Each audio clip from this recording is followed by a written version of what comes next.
Hello to you who listen to me now, as night deepens and the day bids farewell. Welcome to a peaceful journey through time, a story with no hurry to be told or heard. Tonight, let us go together to the forests and villages of the ancient Germanic peoples, where the rhythm of life followed the seasons and the cycles of nature. There will be no great battles or extraordinary magic here, just the gentle flow of everyday existence, the small joys and challenges of people who lived long ago. This is a story to relax, to feel, and to dream as you prepare for a well-deserved rest. Dim the lights, adjust your pillow, and allow your mind to travel to a forgotten time where the silence of the night was filled only by the crackling of the fire and the whisper of the wind through the trees. If this journey helps you rest, leave a like and subscribe for more stories like this. Write in the comments where you are listening and know that you are not alone tonight. Now, take a deep breath. Let go of the day's thoughts and come with me to the lands of the ancient Germanic peoples where your story will unfold tonight. You wake up with the first touch of light filtering through the cracks in the wooden hut. The smell of smoke from the dying fire mixes with the scent of damp earth after the night's rain. Around you, your family still sleeps, their bodies wrapped in animal skins on straw beds. The sounds of the village begin to emerge slowly, as if the world itself is waking up with you. You get up, feeling the cold ground beneath your bare feet as you walk to the door. Pulling back the leather curtain, your eyes meet the morning mist that envelops the village huts. Your village is small, only 12 wooden and straw dwellings arranged in a circle around a central clearing. The trees of the great forest surround this small world like silent guardians of ancient secrets. You breathe in the cool air, filling your lungs with the scent of pine and wet earth. Your name has meaning in the language of the clan, speaking of strength or cunning, a promise made to your ancestors. It doesn't matter now as you watch the sky gradually brighten through scattered clouds. Others begin to emerge from the huts, figures wrapped in rough wool and linen cloth. Old Thorsten nods to you with an almost imperceptible movement of his grey head. He knows the stories of the tribe, the paths of the forest, the signs that indicate changes in the weather. You return the gesture, respecting the knowledge that only the years can bring. Your mother calls from inside the hut, her voice a reminder of the tasks that await the new day. You go back inside, where the fire is now being rekindled with carefully stored dry sticks. The flames grow slowly, bringing warmth and light to ward off the early morning dampness. Your father has already left to check the traps he set at the edge of the forest the day before. Your younger sister ties her blonde hair back with a leather strap, preparing for her own tasks. You help prepare the first meal of the day, a mixture of oats and dried fruit cooked in water. The sweet, comforting aroma fills the unique space of the hut, divided only by thick fabric curtains. Wooden and stone tools rest neatly against the wall, each with its own purpose and history. A shield and a spear belong to your father, symbols not only of protection, but of his place in the community. You eat in silence, savoring each spoonful of the hot porridge that will sustain your body until noon. Through the doorway, you watch.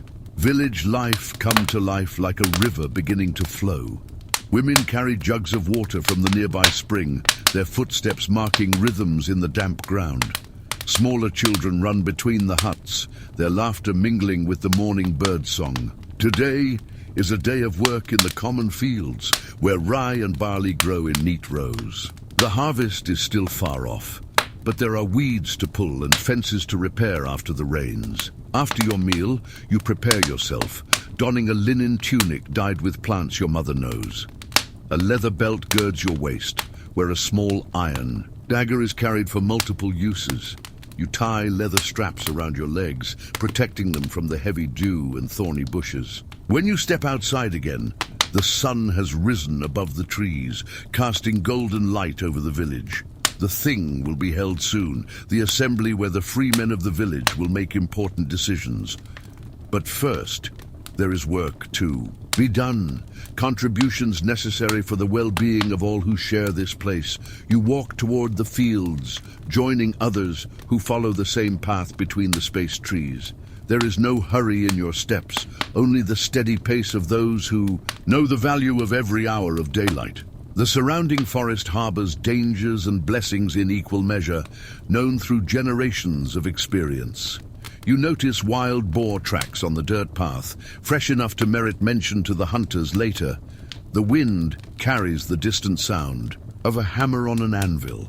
The blacksmith is already at work shaping the precious metal. Arriving at the fields, you see figures bent over the young plants, calloused hands separating the desired from the unwanted. The work is monotonous, but there is a quiet satisfaction in caring for what will feed everyone when the cold returns. You kneel on the damp earth, feeling its texture between your fingers as you identify the plants to preserve. The sun rises higher, warming your back as soft conversations flow among the field workers. Stories are shared without haste, words that connect the present to the past through collective memories.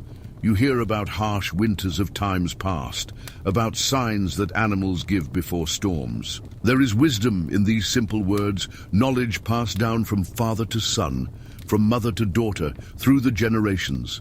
And so the morning passes between the work of your hands and the comfort of belonging to something greater than yourself. Noon is announced by the sun directly overhead, and work in the fields pauses momentarily. You straighten your back, feeling your muscles protest after hours of bending over the young plants. Sweat forms small paths through the dust on your face. As you survey the work you have done, calloused hands wipe the damp earth from your tunic, already marked by years of similar labor. Thorsten, the elder, raises his voice above the scattered conversations floating among the workers. It's time for the thing, he announces, and there is a natural solemnity in his time-wrinkled words. You follow the others back to the village, where the assembly will be held under the central oak tree. This ritual of shared decision-making is older than the memory of anyone alive in the tribe.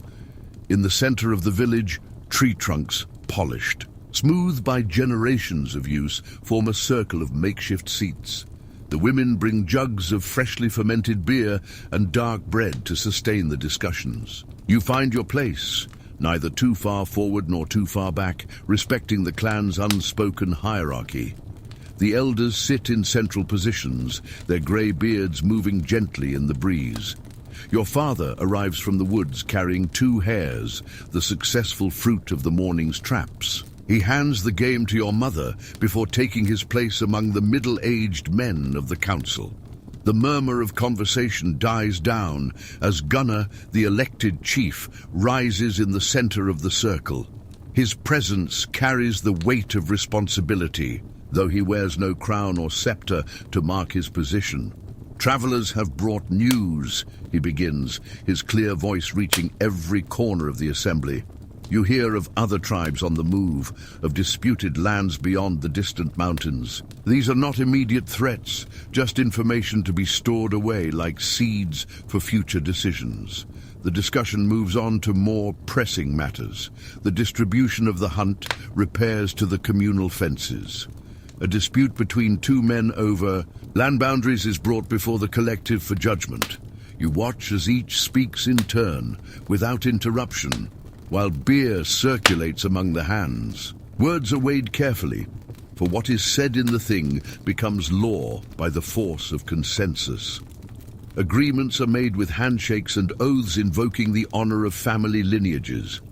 Clouds move slowly overhead, casting fleeting shadows across the circle of attentive faces. You feel the weight of tradition, invisible but as real as the wooden bench beneath your body. The assembly continues for hours, resolving each issue before moving on to the next. There is no rush in this process, only the patience necessary for decisions that will affect everyone. When a more complex issue arises, the elders tell stories of how similar problems have been resolved in the past. Wisdom does not lie in written rules, but in the living memory of those who carry the past. Finally, as the sun begins its descent in the western sky, the thing ends with formal statements. The decisions made will be remembered and passed on, woven into the tapestry of collective memory. You stand up, stretching your legs as the assembly dissolves into smaller groups of conversation. Your stomach reminds you that the physical labor of the morning requires more sustenance than the bread shared during the thing. In the family hut, your mother is already preparing the hares brought by your father, and the aroma of roasting meat draws you in. Your younger sister proudly shows you a basket of mushrooms and berries collected at the edge of the forest. You help cut roots and tubers that will complement the family's main meal. The fire inside the hut creates a cozy warmth that contrasts with the cooling air outside. Conversations about the day flow naturally as hands work on familiar tasks. Your father mentions bear tracks spotted near the North Stream, a veiled warning to be careful. Your mother talks about the wool that needs to be carded before the full moon festival arrives. The concerns are practical, immediate, intertwined with the constant cycle of life's necessities. When the meal is ready, the family gathers around the central fire in the cabin. You eat with honest appetite, savoring the meat, seasoned with herbs picked from the small garden. The silence that occasionally falls between you is not uncomfortable, just a natural space in the conversation. Through the half-open door, you see the sky turning deep shades of orange and red. The sound of a flute drifts from somewhere in the village, simple notes carrying ancient melodies. After the meal, there is still enough light for work that does not require the precision of daylight.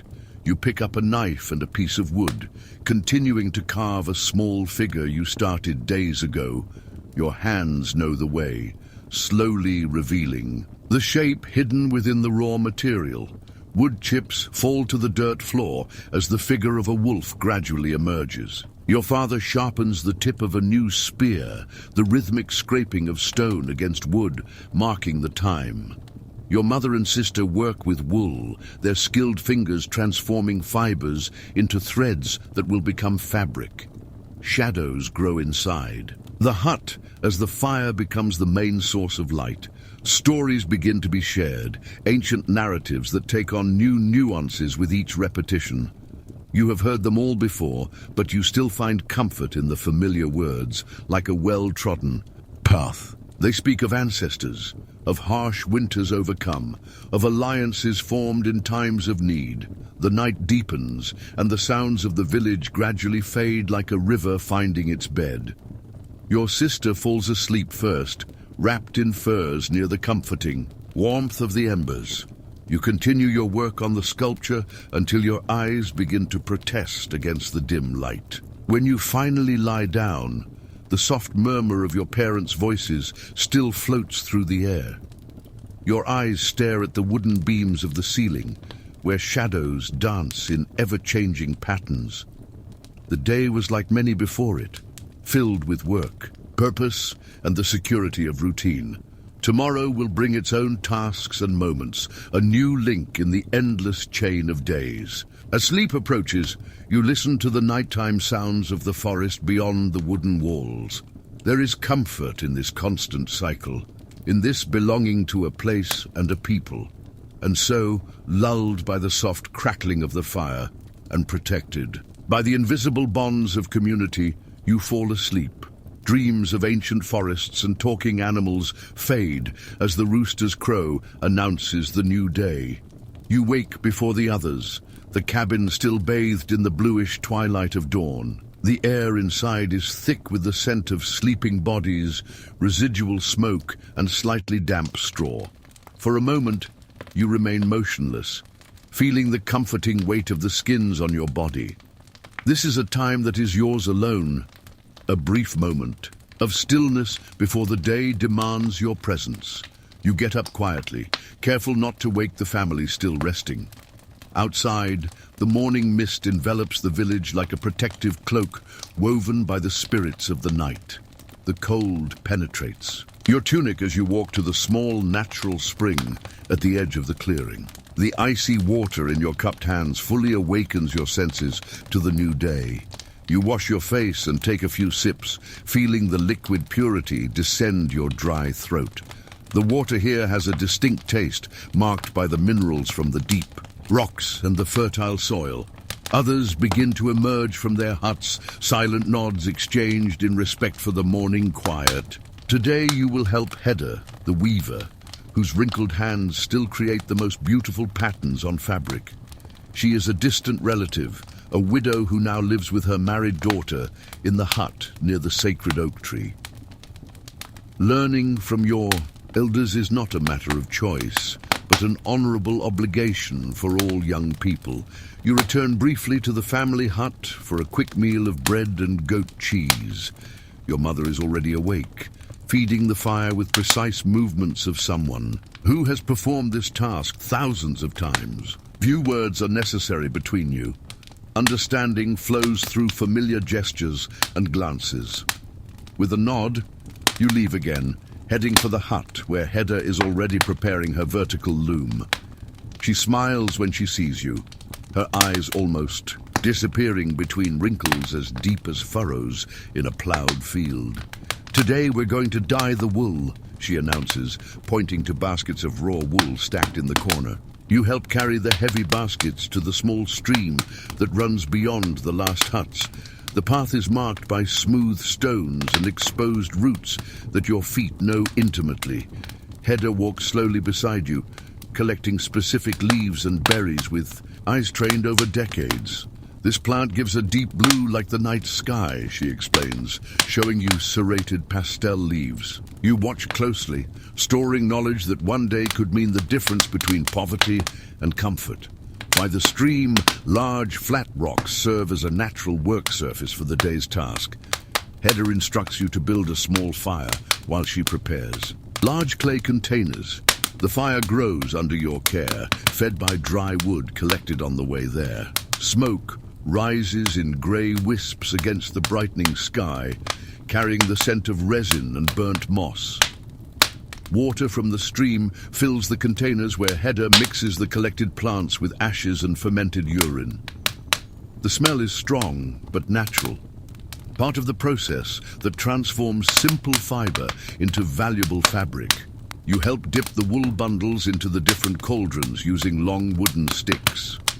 The work is repetitive, but it allows your mind to wander while your hands perform familiar movements. Hedda sings softly as they work, old melodies whose words have lost their precise meaning.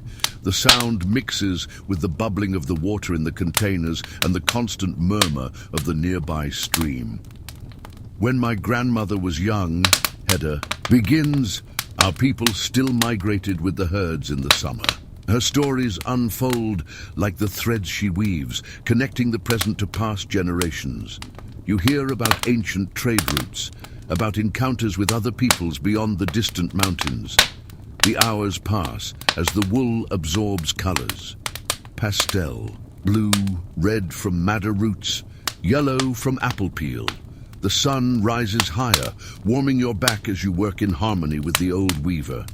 Hands that were once white are now stained with colors that will take days to fade completely. These temporary marks are a sign of pride, demonstrating your participation in the creation of something valuable. Hedda inspects each batch of dyed wool with critical eyes that see nuances invisible to you. "This will be a special piece for the Harvest Festival," she murmurs. Pleased with a particularly vibrant shade of blue, you feel a twinge of pride as you realize that your work will contribute to something the entire village will appreciate. When the bundles of wool are all dyed and spread out on low bushes to dry, you rest. Hedda shares a small meal of nuts, dried fruit and cheese she brought in a tied cloth. Sitting by the stream, you watch the water run over stones that time has gently rounded. If this story is helping you relax, consider leaving a like and subscribing to the channel, Hedda says with a gentle smile. She continues her stories, now talking about signs in nature that predict the severity of the coming winter. When the nutshells are thicker and the squirrels are more active, prepare for deep snow, she warns. You absorb this knowledge like wool absorbs dye, slowly but permanently. The day's work does not end with dyeing. There is still wool to card and prepare for spinning. You gather the materials and return to the village, where the movement is, now more intense under the midday sun. Children run between the huts, chasing chickens or playing with wooden bows and spears. In Hedda's hut, the smell of dried herbs hanging in bundles from the beams permeates the air. She teaches you how to use the carding combs, toothed tools that align the fibers of the undyed wool. The rhythmic motion is almost meditative, allowing mind and hands to work in quiet harmony. As you work, others visit the weaver's hut, bringing gifts of food or small, useful objects. This is the village economy, based not on coins, but on carefully balanced exchanges and mutual obligations. A woman brings medicinal herbs for Hedda's joint pain in exchange for a small piece of colorful fabric. You observe these interactions, learning the complex, unwritten rules that sustain the community. As the afternoon wears on, clouds begin to gather on the western horizon, darkening the distant sky. Rain before nightfall, Hedda predicts, her wrinkled eyes assessing the cloud patterns with experience. You quicken your pace, gathering the dyed wool that has been drying in the sun before the first drops fall. The air grows thicker, charged, with the electricity of the silently approaching storm. You smell the distinctive scent of impending rain, an earthy fragrance that awakens something primitive within you. By the time the first heavy drop hits the thatched roof, you have already stored all of your precious materials. The rain quickly intensifies, turning into silvery curtains that connect sky and earth. Inside the hut, the sound of water on the roof creates a comforting music that lulls quiet conversations. Hedda lights a small lamp fueled by animal fat, creating a golden circle of light in the growing gloom. The best stories are told on rainy days, she says, her fingers continuing to work the wool. And so, as the storm rages outside, you remain in the safety of the hut, enveloped in ancient knowledge. Dawn arrives with a low mist covering the village like a cloak woven by the spirits of the night. You awaken to the sound of male voices gathered outside the huts, urgent tones cutting through the morning stillness.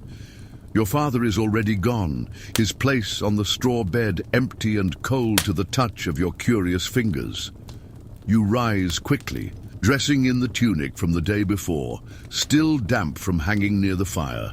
Outside, a group of men form a tense circle, their serious faces turned toward their chief gunner. You approach silently, catching fragments of conversation about footprints and missing animals. A bear, someone says, too big for one man to face alone. The animal apparently attacked the small communal corral during the night, taking 2 young goats. It's not just the loss of the animals that worries them, but the danger the creature poses to everyone. A bear that has tasted the ease of hunting. Domesticated animals rarely returns to the harder hunting in the forest. You see the gravity of the situation in the faces of the hunters as they check their spears and knives. Gunnar divides the men into groups of 3, each assigned to follow in a different direction. Your father sees you and waves, calling you to join his group as an assistant, not a hunter. This is an unexpected honor, an opportunity to learn skills essential to the survival of the community. Your mother appears at the door of the hut, her worried eyes following your movements as you prepare. She says nothing to stop you, knowing the importance of this rite of passage for a young man of the tribe. You grab your knife, a small water skin, and tie leather straps around your legs. Your father hands you a package of dried meat and bread, enough to sustain you during the hunt. The chief gives one last warning. Don't be lone heroes. The bear is to be hunted together. The groups disperse like fingers spreading out, each following trails that lead out of the village. Your group, led by your father and including the young warrior Eric, heads north toward the rocky hills. Silence falls over you as you leave behind the familiar sounds of the village awakening. The forest welcomes you with its ancient presence, immense trees forming natural cathedrals of filtered light. Your father walks ahead, his eyes downcast, following signs almost invisible to less trained eyes. Eirik brings up the rear, his spear always ready, his eyes constantly scanning the surroundings. You learn by watching, noticing how they choose where to step, how they communicate through subtle gestures. The bear's trail becomes clearer as you reach a stream where huge footprints mark the mud. Your father crouches down, measuring the size of the paw with his own outstretched hand, a grave expression on his face. "A mature male," he murmurs, "bigger than the one we killed 3 winters ago." You follow the trail along the stream, every sense alert for any sign of the predator. The scent of the forest changes subtly, a mixture of damp moss, fungi, and the fragrance of conifers. Birds fall silent as you advance, a sign that your father notices with concern. "He passed through here recently," Eirik whispers, pointing to broken branches still oozing sap. The atmosphere grows heavy with tension, each crack of twigs under your feet sounding like thunder. Your heart beats faster, a primitive drum inside your chest heralding danger and excitement. Hours pass as you follow the trail that climbs higher and higher into the hills. The sun reaches its zenith, filtering through the canopy of leaves in dancing patterns. Your father raises his hand, signaling a pause as he points to a rocky clearing. Ahead, a dark cave opens up on the hillside, its entrance partially hidden by thorny bushes. "Wait here," your father instructs, moving in absolute silence with Eirik to examine the area. You watch as they communicate without words, years of hunting together, having created a language of their own. The wind shifts direction, bringing with it a strong, musky, unmistakably animal scent. A low growl emerges from the depths of the cave, reverberating through the rock like a primal warning. Your father and Eirik slowly back away, their movements controlled, so as not to provoke the creature that dwells in the darkness. They return to where you wait, their eyes alert, never leaving the cave entrance. "We've found its lair," your father whispers. "Now we need the other groups to surround it properly." Eirik departs quickly, moving like a shadow among the trees to seek reinforcements in the village. You and your father remain, keeping discreet watch at a safe distance from the bear's lair. The hours pass slowly as you wait, sharing water and food in contemplative silence. If this story is helping you rest, consider leaving a like and subscribing to the channel, your father comments softly. He takes advantage of this moment of quiet to teach, pointing out medicinal plants growing nearby. "This one calms fevers," he explains, showing you a serrated leaf herb growing in the shade of the rocks. You absorb every word, every gesture, understanding that knowledge is as vital as courage to survive. The sun begins its descent as whispered voices announce the return of Eirik with other hunters. Gunnar leads the group, carrying strong nets, more spears, and unlit torches. The plan is discussed in a tight circle, each man understanding his role in the dangerous task ahead. Some will position nets at strategic points, while others will form a line with spears at the ready. The most experienced will use fire and noise to drive the bear out of the cave and into the trap. You are tasked with staying with the youngest, in an elevated position, watching and warning of any unexpected movements. The hunt is not sport or entertainment, but a serious necessity to protect the community's livelihood and life. Respect for the bear is evident in the whispered prayers, asking the animal's spirit for forgiveness for the necessary death. Torches are lit as twilight descends on the forest, turning familiar faces into orange masks. You watch from your designated position as the plan unfolds with the precision of generations of experience. Coordinated shouts and the crackling of waving torches at the cave entrance break the forest silence. A furious roar answers from within, followed by the sound of heavy movement over rock and earth. The bear emerges, huge and ferocious. It's dark. Coat glistening in the flickering torchlight, it rears up on its hind legs, taller than two men, ancient power embodied in muscle and fury. The hunters move in unison, a deadly dance rehearsed through necessity and immemorial tradition. Spears are aimed, nets are thrown, coordinated cries direct the animal to where it is most vulnerable. From their elevated position, the scene seems almost ritualistic, men and animal locked in a shared destiny. The fight is brief but intense, ending when Gunnar and his father deliver the decisive blows. A deep silence falls over the forest as the great bear finally succumbs, its spirit released. Prayers are offered, thanking the animal for its involuntary sacrifice that will feed and protect the village. Nothing will be wasted. Meat for food, skin for clothing, claws and teeth for protective amulets. The work of preparing the animal for transport begins immediately before darkness completes its descent. You help where you can, learning the process of treating the creature that gave its life with respect. When they finally return to the village, carrying the precious burden on a makeshift stretcher, stars already dot the sky. Torches light their way, and cries of relief and celebration greet their arrival at the circle of huts.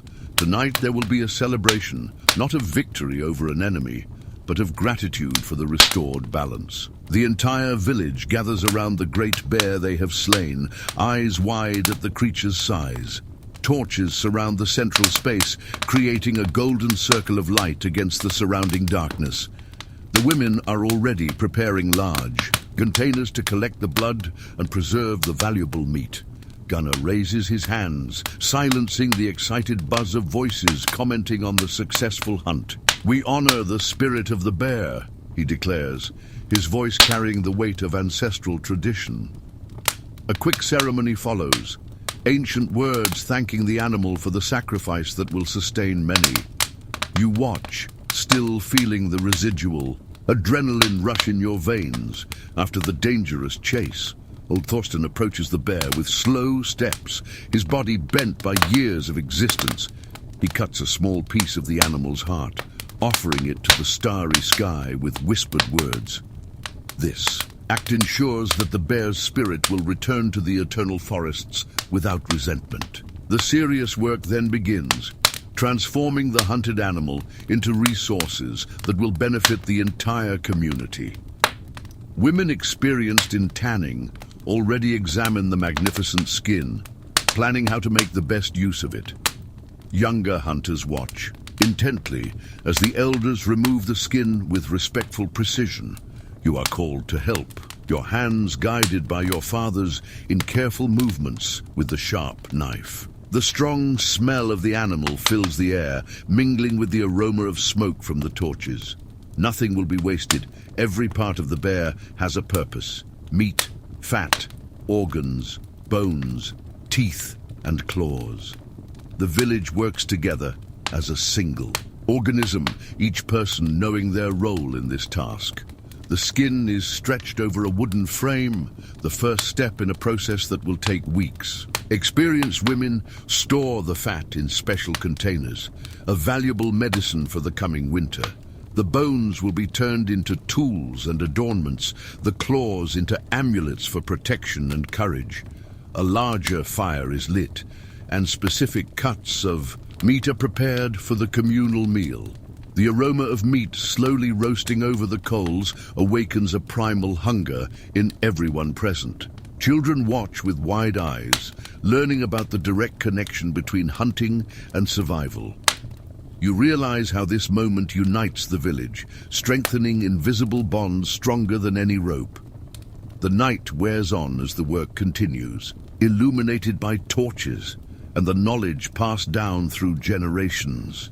When the meat is finally ready, Gunnar distributes the first pieces to the hunters who face the bear. Your father shares his piece with you, a silent acknowledgement of your participation in the hunt. The flavor is strong, wild, unlike any domesticated meat you've ever tasted before.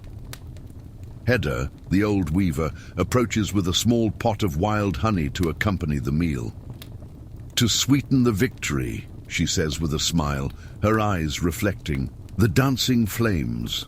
Around the fire, stories begin to be shared, not just of today's hunt, tales of other bears, of winters past, of ancestors who faced similar challenges. The collective memory of the tribe is kept alive through these stories, repeated on nights like this.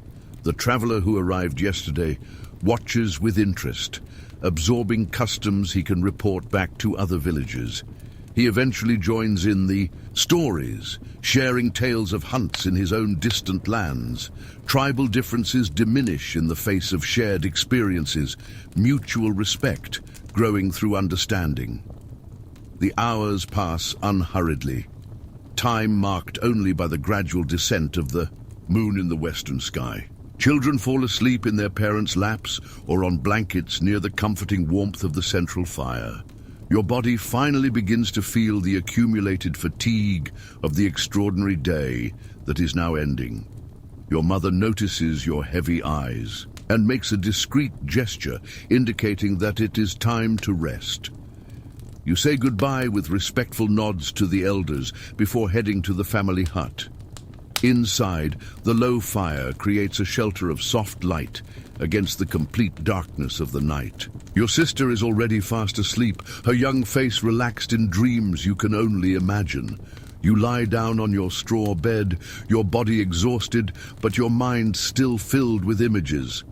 The bear rising imposingly, the glint of the spears, the silent coordination of the experienced hunters.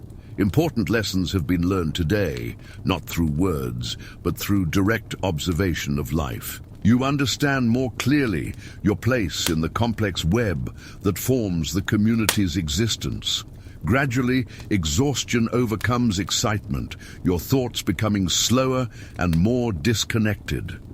Your parents enter the hut silently a short time. Later, moving carefully in the familiar twilight. Their voices are low murmurs that do not disturb the threshold between wakefulness and sleep where you float. They discuss the tribal assembly mentioned by the traveler, weighing the pros and cons of participating.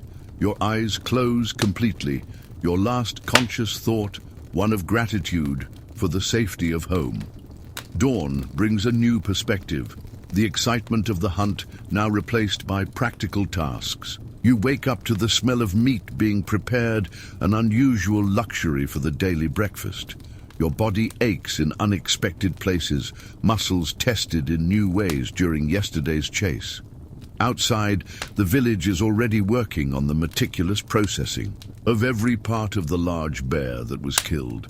Your mother assigns tasks for the day, her tone brooking no argument despite the extraordinary event. Life goes on even after special days, she always says when someone tries to shirk their responsibilities. You carry fresh water from the spring, watching as other young people receive extra attention after participating in the hunt. There is a new respect in their eyes, a subtle recognition of your step toward adulthood.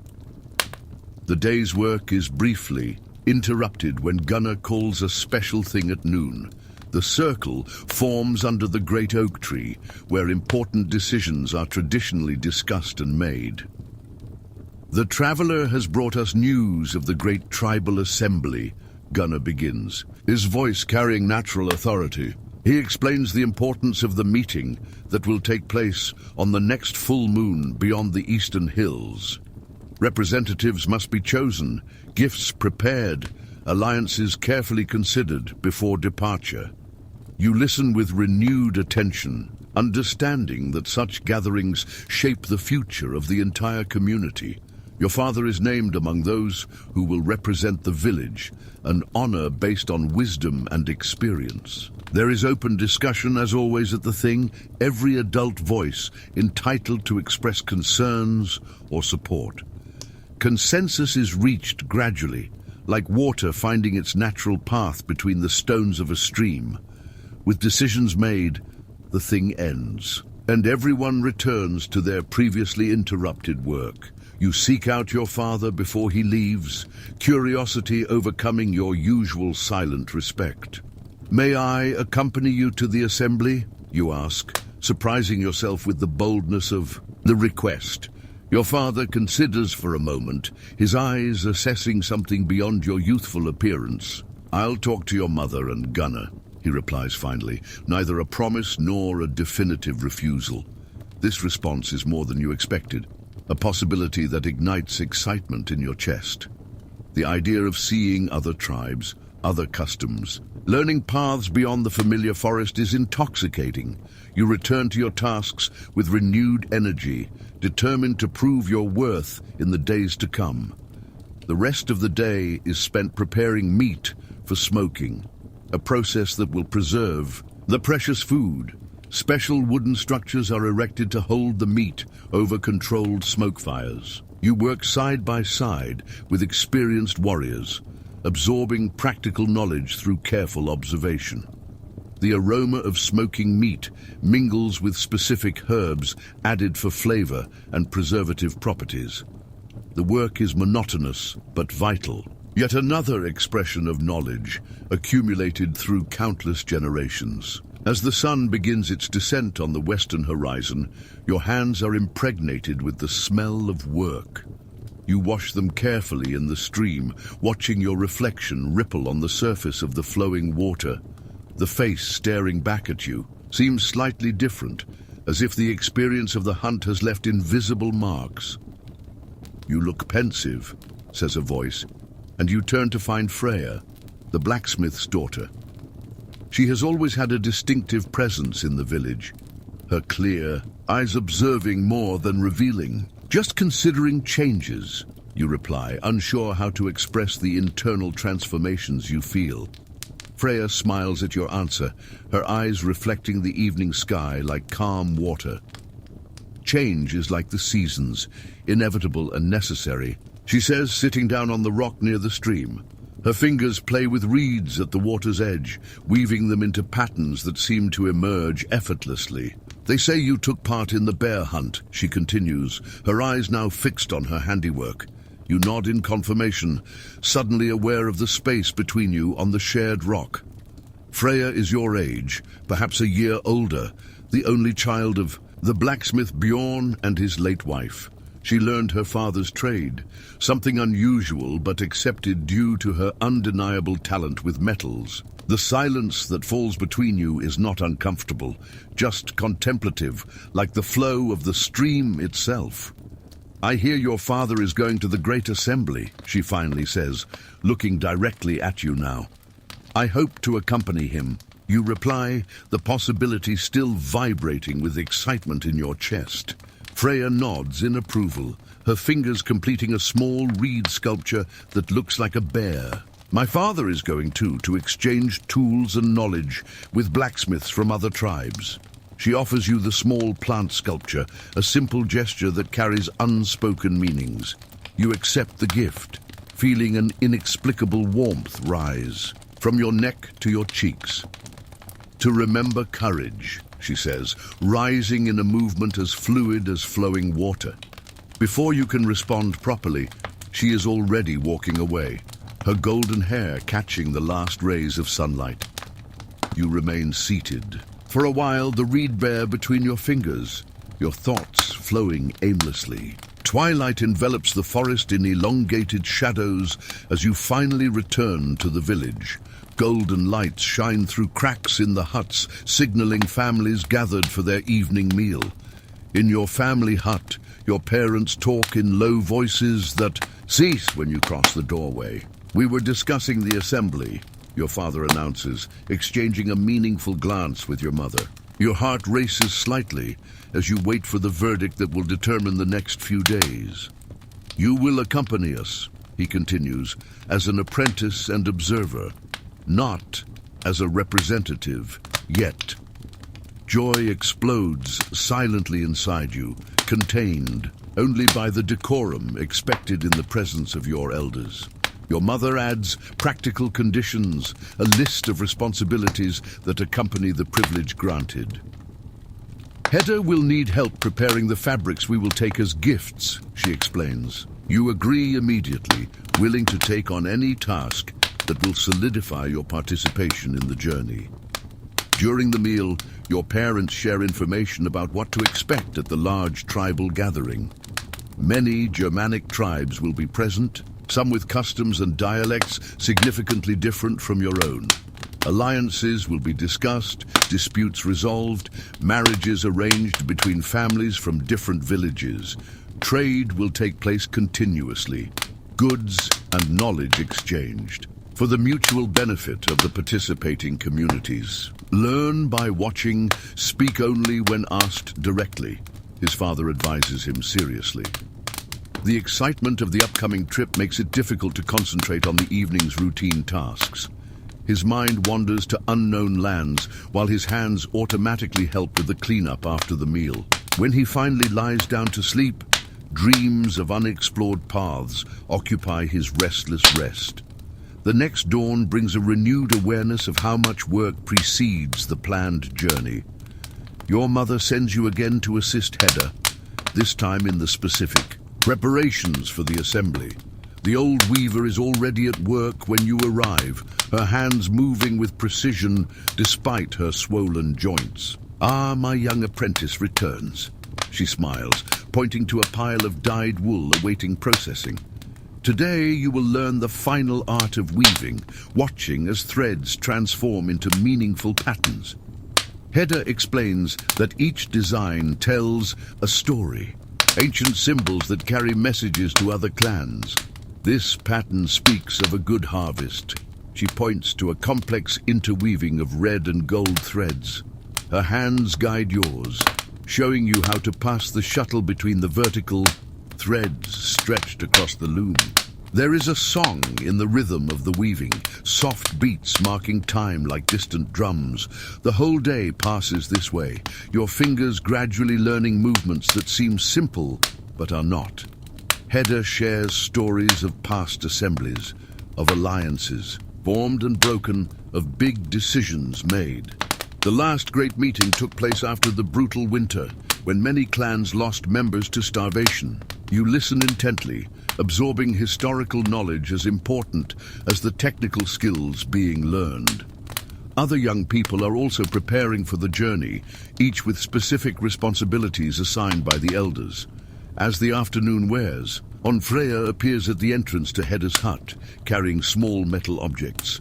I brought the clasps for the ceremonial robes, she explains, avoiding your gaze with sudden shyness. Hedda thanks her effusively, praising the delicate work that has transformed simple metal into functional art.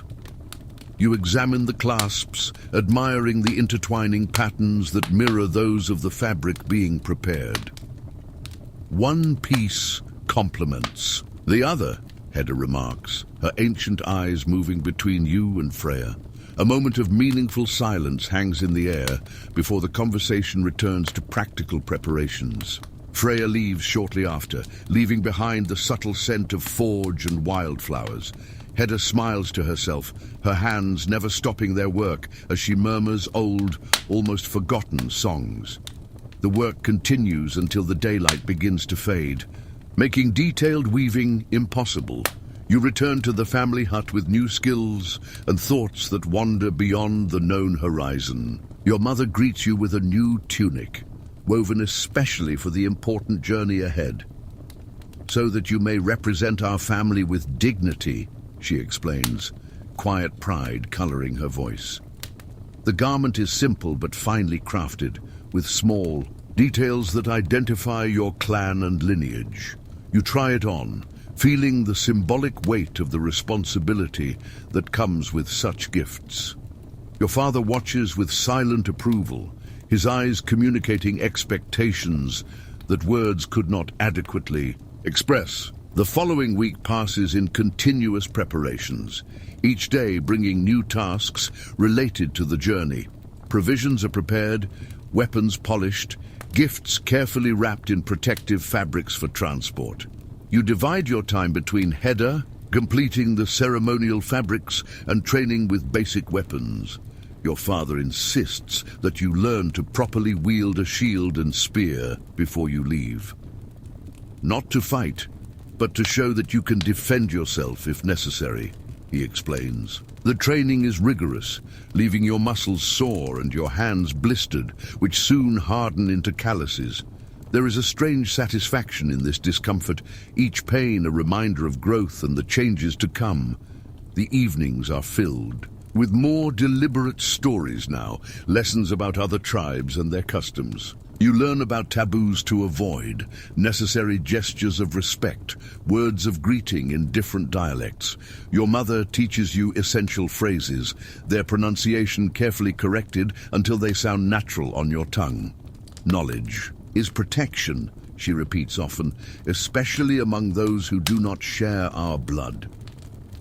Time seems to speed up as the day of departure approaches, each sunset a marker counting down the days. The moon grows in the night sky, its cycle inexorably, determining the moment to begin the journey. On the eve of departure, a small celebration is held for those who will represent the village. It is not a grand event, just a communal meal where blessings and advice are freely offered. You feel the weight of responsibility and the excitement of adventure in equal measure within your chest. Thorsten the elder places a wrinkled hand on your shoulder, ancient eyes meeting yours. Observe more than you speak, learn more than you teach. Always remember who you represent, he advises. You nod solemnly, absorbing the wisdom that transcends generations through this simple gesture of connection. When you finally lie down for your last sleep in the village before the journey, rest is elusive. Thoughts and images race through your mind like leaves carried by the autumn wind with no apparent pattern. The great adventure awaits beyond the known horizon, the first true step beyond childhood. Dawn arrives with a fine mist hanging over the village, like the visible breath of the earth itself. You awaken before the first call, your body alert with the nervous energy of anticipation. Outside the hut, silent movements indicate that other travelers are also beginning their final preparations. Your mother is already working near the fire, packing the last supplies for the journey. There is a quiet efficiency in her movements, practical knowledge accumulated through many previous departures. Eat, she instructs, offering you a bowl of hot porridge enriched with honey and nuts. The food is comforting, anchored in familiarity, while your mind already wanders along the unknown paths ahead. Your sister watches the preparations with sleepy eyes, still wrapped in her sleeping skins. She will remain with your aunt and uncle during your family's absence, part of the communal support network. You check your small bundle of personal belongings. Again, even though you already did so yesterday, a knife, flint, a change of clothes, small protective amulets made by your late grandmother. Your father enters, already fully equipped for the journey, the family shield strapped to his back.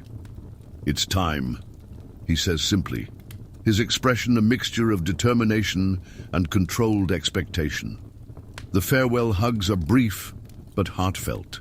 Physical displays rarely necessary among a close-knit family.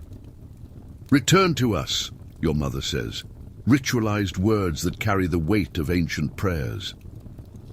Outside, the village gradually comes to life as the group of travelers gathers in the central clearing. 10 men, 4 women and 3 young apprentices, including you, make up the village delegation. Pack animals, 2 sturdy horses and a stubborn donkey, carry the communal gifts and supplies. Gunnar checks the ropes and bindings one last time, his attention to detail, ensuring safety. The chief then turns to the small crowd that has come to witness the dawn departure. We carry the voice and heart of this village, he declares, formal words marking the occasion. Thorsten, leaning on his gnarled staff, steps forward to offer the traditional blessing to the travelers. Ancient words are spoken, invoking protection from the ancestors and the forces that inhabit the forests and hills. A bowl of mead is passed among the travelers, each taking a small ritual sip, The sweet, potent liquid warms them, sealing the moment of transition they are experiencing. When the sun finally emerges above the eastern trees, the group begins their journey without looking back. You walk beside your father, your steps naturally falling into the same rhythm as you leave the village. The trail is narrow at first, winding between familiar trees you have known since childhood. The light weight of the spear in your hand and the small round shield on your back remind you of your responsibility. They are not just tools for defense, but symbols of your growing status within the community. Freya walks ahead with her father, the blacksmith Bjorn, both carrying heavy tool bags. Occasionally, she looks back, meeting your gaze briefly before turning her attention back to the path. The group advances in relative silence during the first hour, each absorbed in private thoughts. Gradually, conversations arise among the travelers, low voices exchanging observations about the road ahead. The surrounding forest is dense, but not threatening, familiar territory protected by generations of hunters. Small animals occasionally cross the path, quickly disappearing upon sensing the human approach. The sun rises higher, its rays filtering through the treetops in dancing patterns. Gunnar leads the group with confidence, his familiarity with the route evident in every choice of path. You follow mostly old hunting trails, occasionally encountering marks left by previous travelers. Specific carvings on tree trunks signal directions to those who know how to interpret them correctly. Your father points out these signs discreetly, adding another layer to your knowledge of the world beyond the village. The morning progresses as the group maintains a steady pace, adapted to the slower members out of necessity. The terrain gradually changes, the dense forest giving way to more sparsely wooded areas and rolling hills. When the sun reaches its zenith, Gunnar signals for a break by a small crystal-clear stream. "We'll rest and eat here," he announces, pointing to a clearing protected by large mossy rocks. You help unload the animals, offering fresh water before attending to your own needs. Dark bread, hard cheese and dried meat are shared among the group in carefully measured portions. The journey is long, and supplies must last until they can be replenished in allied villages. During the meal, the older men discuss strategies for the assembly, gestures emphasizing important points. The Saxons will be seeking allies against raids from the north, comments Bjorn, the experienced blacksmith. His father nods in agreement, adding information about trade routes recently compromised by conflict. You listen intently to these conversations, absorbing political knowledge as valuable as practical skills. Freya eventually approaches, sitting silently on the rock near your position in the clearing. "What do you hope to see at the assembly?" she asks, her eyes fixed on the horizon beyond the trees. Her question perfectly captures the mixture of expectation and apprehension you've been avoiding examining directly. "Other ways of living, perhaps," you reply after careful consideration, "other possible paths." She smiles slightly, as if your answer has confirmed something she already suspected about you. If this story is helping you rest, consider leaving a like and subscribing to the channel. The rest is brief, just enough to restore energy without losing precious daylight. Soon the group resumes its march, now following a trail that gradually climbs between rocky hills. The additional effort silences conversation, each traveler focused on keeping pace over the uneven terrain. You notice how your father occasionally checks the sky and the position of the sun, measuring time. There is concern in his eyes as dark clouds begin to gather on the distant western horizon. "We need to reach shelter before nightfall," Gunnar announces, noticing the same weather threat. The pace quickens slightly, collective determination overcoming the fatigue that is beginning to weigh on your legs. You have never traveled so far from the village, each new valley and hill presenting unfamiliar landscapes. The feeling is simultaneously disorienting and exhilarating, your eyes eagerly absorbing every new detail. A particularly impressive rock formation looms in the distance, its silhouette resembling a bear's head. The Guardian Stone, your father explains, marks the halfway point to our night shelter. Stories about the formation are shared as they walk, ancient legends mixed with practical warnings. It is said that spirits inhabit such rocks, watching travelers and judging their intentions as they pass. You notice how even the most experienced warriors lower their voices as they approach the imposing formation. Small offerings, seeds, colored ribbons, the occasional coin, decorate the base of the large rock. Gunnar pauses briefly to pour a small amount of mead into a natural hollow in the stone. The gesture is quick, almost casual, but it carries the weight of traditions older than any memory. The journey continues beyond the marker, now gradually descending into a wide, partially deforested valley. Evidence of human presence becomes more frequent. Cut trees, more defined trails, distant fields. The wind changes, bringing different smells. Smoke from hearths, domestic animals, recently plowed earth. We are approaching the lands of the Alemanni, explains his father, pointing to the valley ahead. They are ancient allies of his people, although customs and dialects differ enough to cause some strangeness. The sky darkens progressively, both because of the late hour and the approaching storm clouds. Finally, after rounding a wooded hill, you see a cluster of huts in the distance. It is not a complete settlement, but an outpost maintained specifically for travelers and trade. Gunnar utters a specific call, announcing the approach of friendly travelers to the invisible guards. A response echoes from the nearby woods, permission granted to approach the community refuge. Relief washes over the exhausted group, the promise of dry shelter before the storm energizing weary steps. The first heavy drops begin to fall as they finally reach the main structure of the outpost. It is a long wooden building with a thick thatched roof, smoke escaping through planned openings. Figures emerge to greet them. Alemanni men and women in clothing similar but distinctly different from their own. Formal greetings are exchanged between Gunnar and the outpost's guardian, ritualized words sealing mutual hospitality. You watch closely, noticing subtleties of pronunciation and gestures that differ from the customs of your village. The interior of the hall is warmed by a long central fire with rustic benches and tables lined up along the sides. Other travelers already occupy the space, representatives of various villages converging on the same assembly. The buzz of conversation in different dialects fills the air as you find a place to settle down. Your father discreetly gestures where you should sit, close enough to hear important conversations. Your first night away from the village begins. Thus, among strangers united by the common purpose of the assembly, the communal hall bustles with activity, voices in different dialects creating a complex tapestry of sound. You observe the new arrivals with quiet curiosity, noting variations in clothing, weapons, and adornments.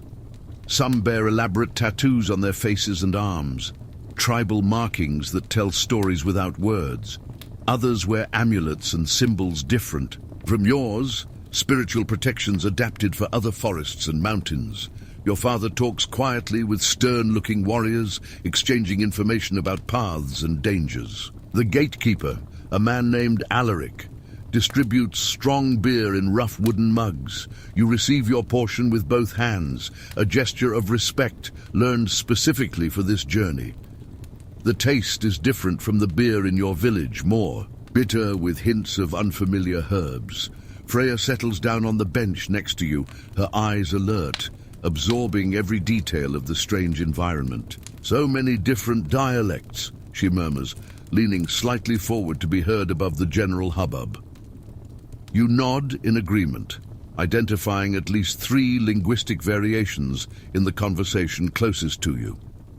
The storm intensifies outside, heavy rain beating rhythmically against the thick thatched roof. Occasional flashes of lightning illuminate the interior through small windows covered with translucent animal bladder skin. Thunder rumbles in the nearby hills, each loud explosion followed by a momentary lull in conversation. An elderly man rises near the central fire, his bearing commanding immediate attention. A gradual silence spreads through the hall as he raises his hands in a universally recognized gesture. Travelers from many tribes, he begins in the common dialect, we share fire, food, and stories tonight. The tradition is ancient, he explains, each group contributing something to the communal meal. Gunnar presents a wineskin of aged mead, a gift from the village for this very purpose. Others offer smoked meat, special breads, rare herbs, small bags of precious salt.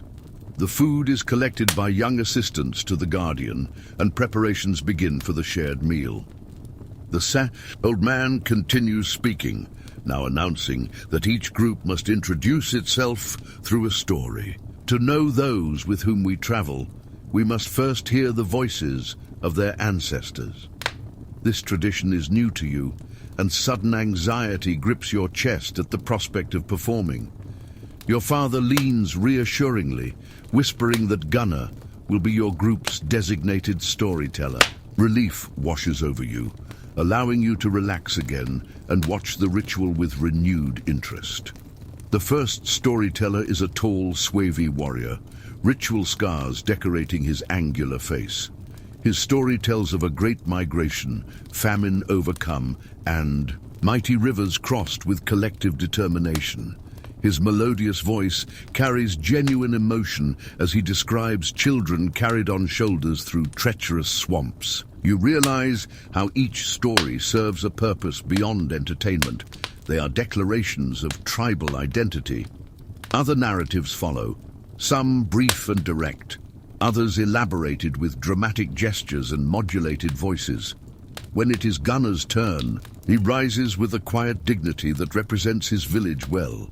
His chosen story is not one of war or conquest, but of the great famine 3 generations ago. He recounts how the community survived by sharing what little there was equally, no one left to die. The subliminal message is clear to everyone present. Their people value unity above glory.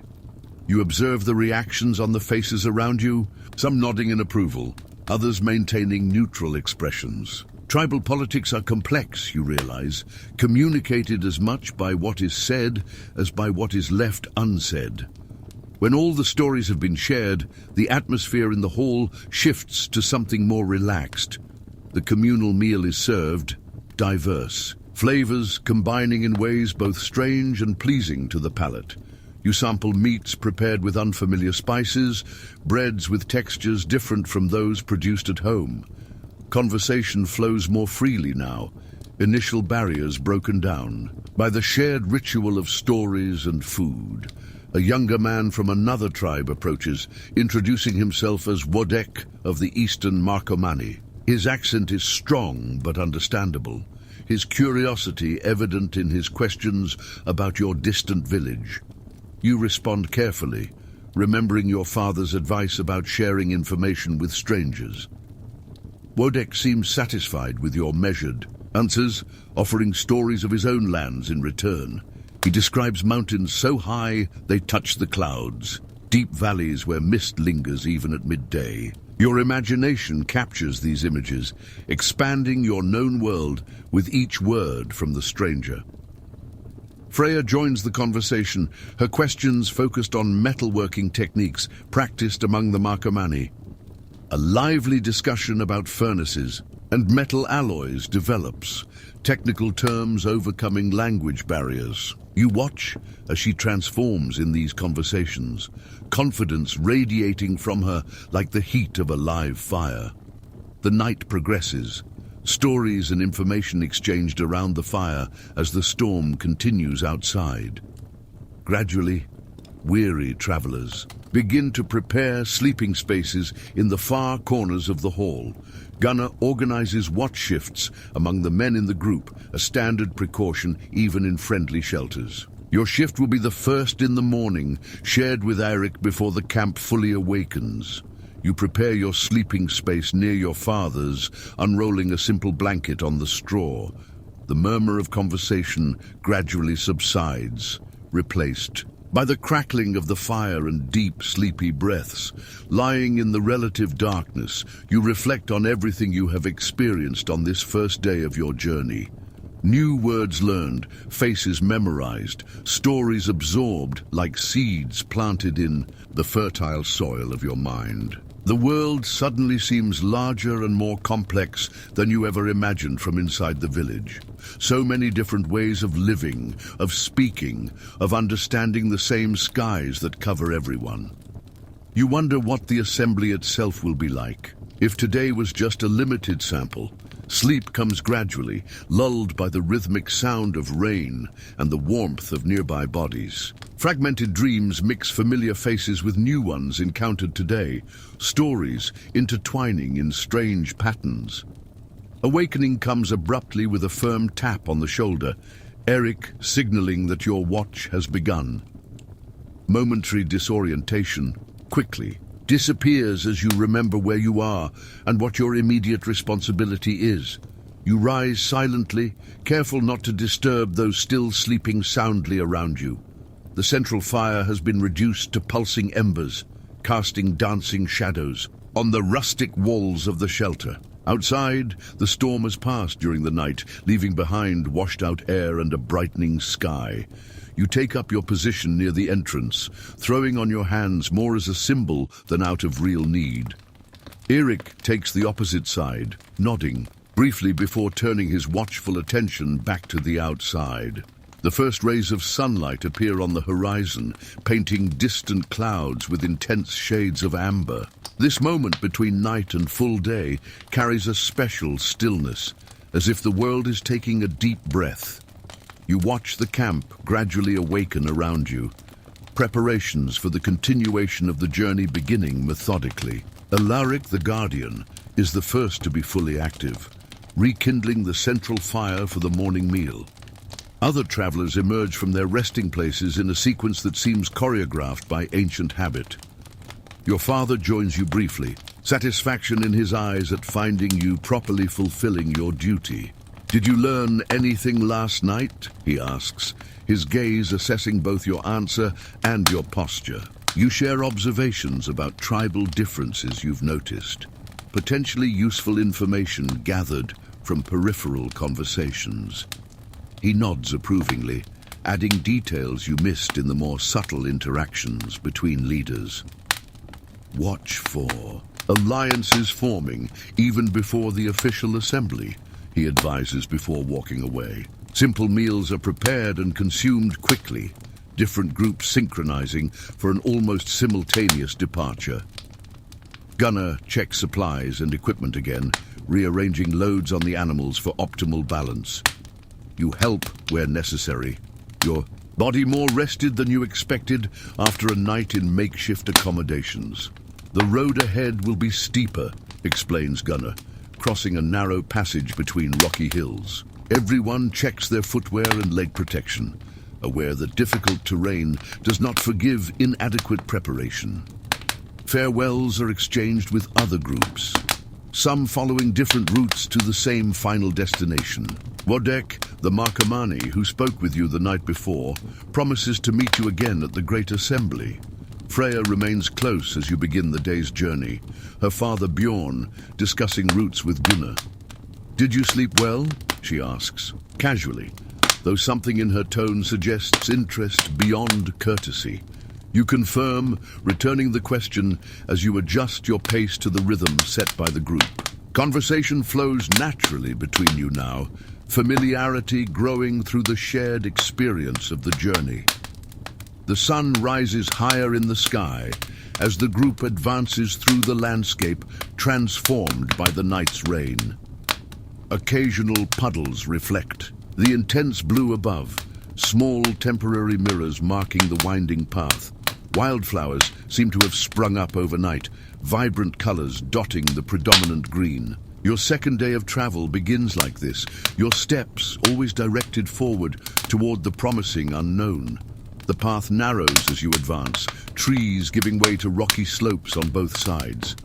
The passage between the hills is ancient, used by generations of travelers and tribal traders.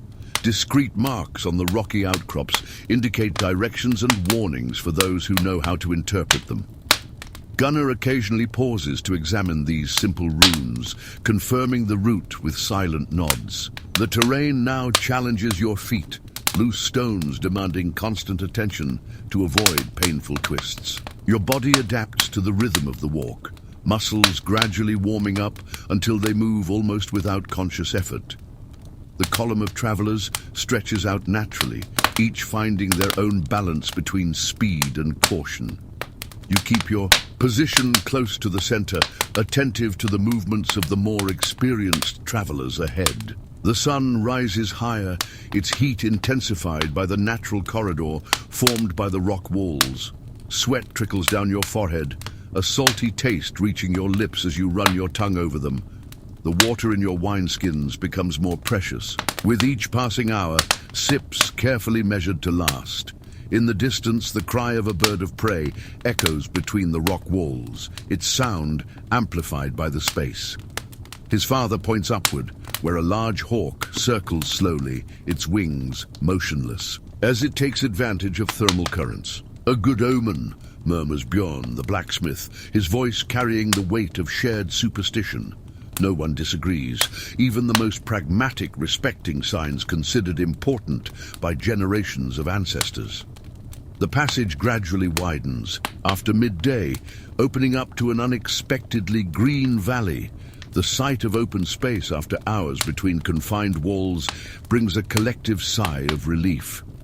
A stream winds through the center of the valley, its banks dotted with flowering bushes and rounded stones. Gunnar announces a break for rest and a meal, time needed to regain strength before the next stretch.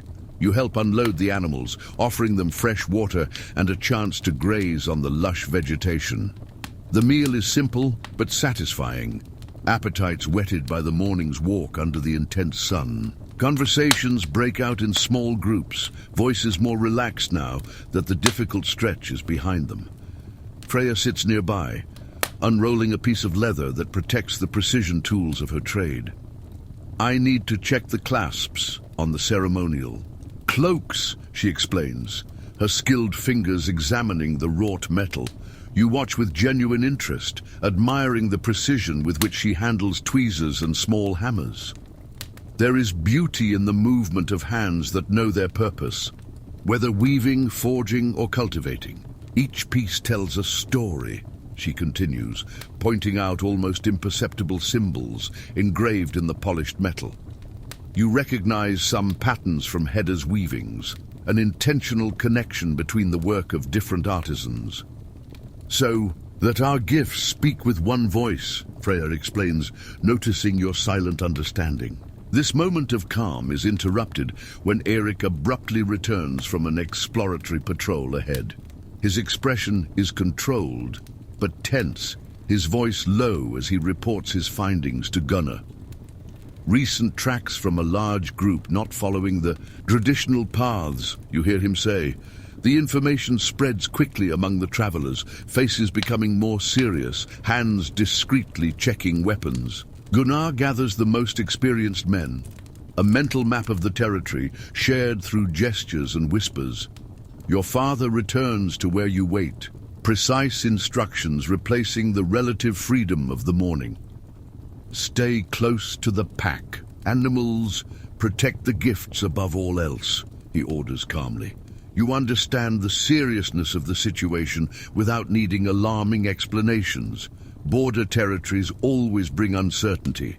The rest is cut short, the group reorganizing into a more defensive formation to continue the journey. Experienced warriors now surround the outer perimeter, spears and shields more evident than before. The valley is crossed at a fast pace, eyes constantly scanning the horizon and distant wooded banks. A silent tension permeates the group. Conversations Cease as all senses focus on the environment. You feel the weight of responsibility grow, acutely aware that you are carrying more than just material goods. The village's reputation, future alliances, collective safety, everything depends on arriving at the assembly intact. The sun begins its descent as you reach the end of the valley, once again facing uphill terrain. Traces mentioned by Eirik are now visible even to untrained eyes: crushed grass, broken branches. Gunnar decides to deviate from the traditional route, choosing a less direct but potentially safer path. This decision means a longer journey, the possibility of traveling after dark, and different risks to consider. No one openly questions a choice, trust in the leader outweighing unspoken individual concerns. You follow a wooded slope, trees providing welcome cover from casual observation from afar. The new path is less defined, requiring extra attention to avoid accidentally separating from the group. The sky gradually transforms into a canvas of intense colors as the sun approaches the western horizon. Golden and orange hues filter through the dark tree trunks, creating a dramatic contrast of light and shadow. The beauty of the moment does not go unnoticed, even with the tension of the potentially dangerous situation. There are lessons being learned beyond those intentionally taught: adaptability, risk assessment, strategic trust. As shadows lengthen definitively, Gunnar finally signals to prepare for an emergency night camp. The chosen location is a small clearing, partially protected by a rocky outcrop. Surveillance made easy by the terrain. Activities are conducted with quiet efficiency, years of experience rendering elaborate verbal instructions unnecessary. There will be no campfire tonight, a sacrifice of comfort in favor of safety through discretion. Cold food is distributed in carefully rationed portions, each resource now more precious because of the uncertainty. You are assigned to the first watch, a responsibility you accept with appropriate seriousness. Freya shares this duty, positioned on the opposite side of the perimeter, separated by a strategic distance. Night falls completely, bringing deep darkness under the canopy of trees that hide the stars. Nocturnal sounds from the forest initially seem amplified, each rustle of leaves demanding instant evaluation. Your eyes gradually adjust to the darkness, shapes becoming distinguishable in different shades of shadow. The hours pass slowly, constant. Vigilance demanding mental discipline you have never needed to exercise before. Thoughts wander occasionally, pulled back to the present by random sounds in the darkened world. You consider everything that has changed in such a short time: expanded horizons, increased responsibilities, altered perspectives. The village seems simultaneously distant and present, a secure foundation against which to measure new experiences. Your shift eventually ends, replaced by Bjorn with a silent nod that dispenses with unnecessary words.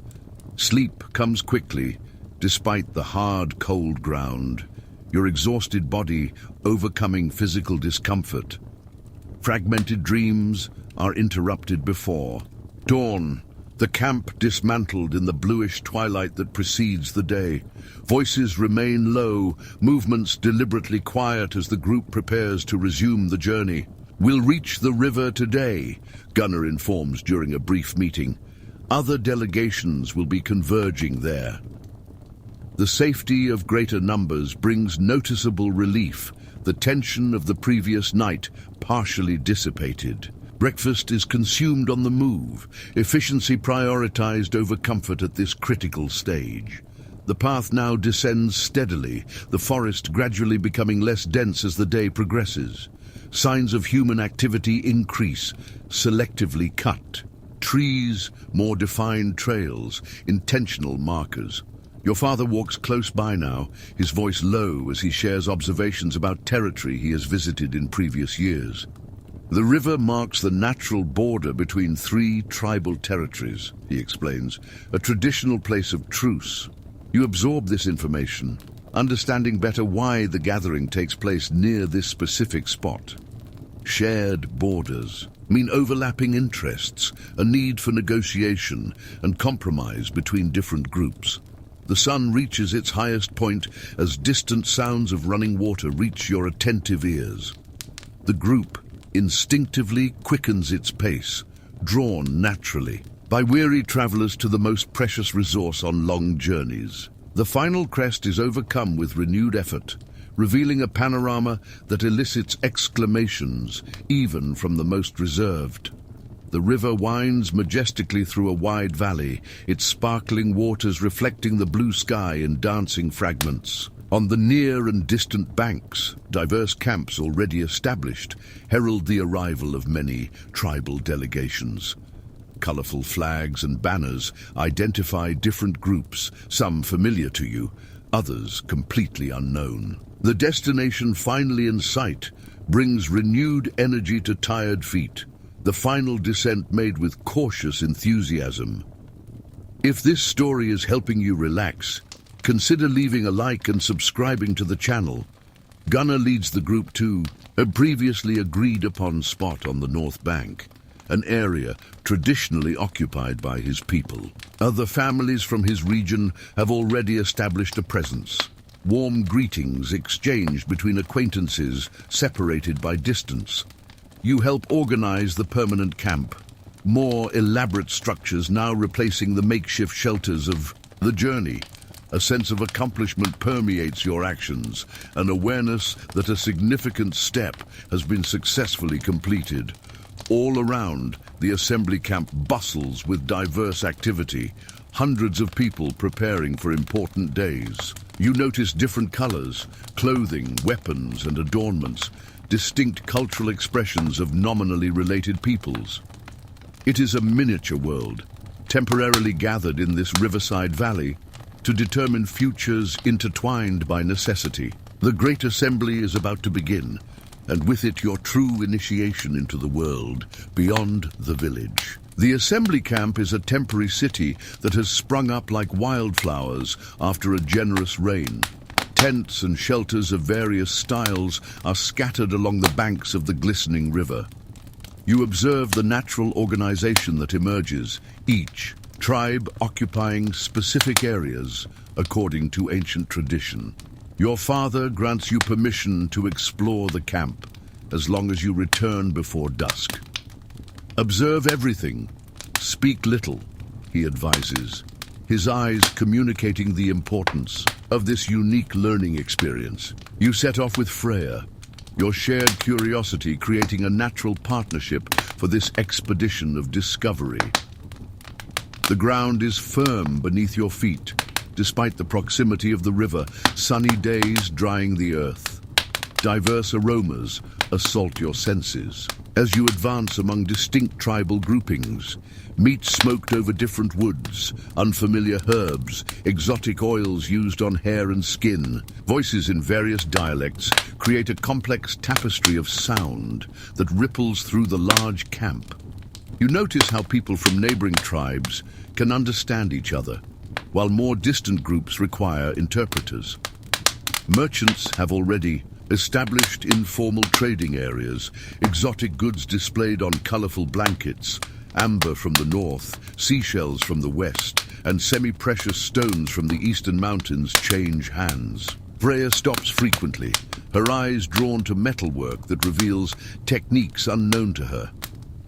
"Look how they shape this bracelet," she murmurs, professional admiration evident in her focused voice.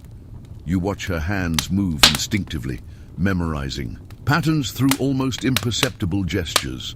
Warriors from different tribes display ritual scars, tattoos, and adornments that tell silent stories. Some sport elaborate braids held in place with amber beads. Others have partially shaved heads. Weapons vary subtly in shape and decoration, each style revealing different cultural priorities. Painted shields identify lineages and achievements, a visual language understandable even across linguistic barriers. Children from diverse backgrounds play together near the river, cultural differences momentarily irrelevant. You notice how quickly they develop a common language through gestures, laughter, and improvised games. A group of elders sitting in a circle catches your attention, imposing figures despite their advanced age. White hair and beards contrast with weather-beaten skin, attentive eyes assessing newcomers. They share a dark drink from decorated gourds, a ritual clearly significant given the respectful silence around them. They are the guardians of memory, whispers a young man nearby, noticing your interest in the elders. He introduces himself as Therulf, his facial tattoo identifying him as a member of a distant Nordic tribe. They know the lineages of all the important families and settle disputes over ancestral rights, he explains. You thank him for the information, exchanging names and brief stories about your respective journeys here. Therulf points to a large circular clearing being prepared in the center of the extensive camp. That is where the assembly will begin tomorrow at noon, when the sun shines equally on all sides. Elevated wooden platforms are being built, arranged in a perfect circle like cardinal points. Men work in coordination, with no apparent distinction of tribal origin in this specific communal task. Each platform will receive representatives from a regional group, Therulf continues, his knowledge evident in his explanation. In the exact center, a large, flat stone is carefully positioned on sturdy wooden supports. The council table, Freya murmurs reverently, recognizing the symbol mentioned in Hedda's stories. You continue walking, hunger eventually leading you to the area where food is prepared and shared. In exchange for a small piece of braided rope, you receive generous portions of rich and nutritious stew. The flavor is unfamiliar, unknown spices dancing on your tongue with surprising intensity. From the distant south, explains the woman serving, her broad gestures indicating lands beyond your knowledge. You observe a different cooking method, a cauldron suspended over the fire in order to control the heat precisely.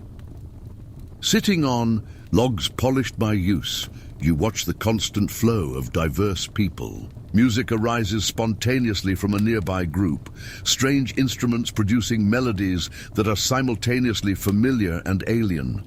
Bone flutes, stretched skin drums, and vibrating strings accompany voices in complex hypnotic harmonies.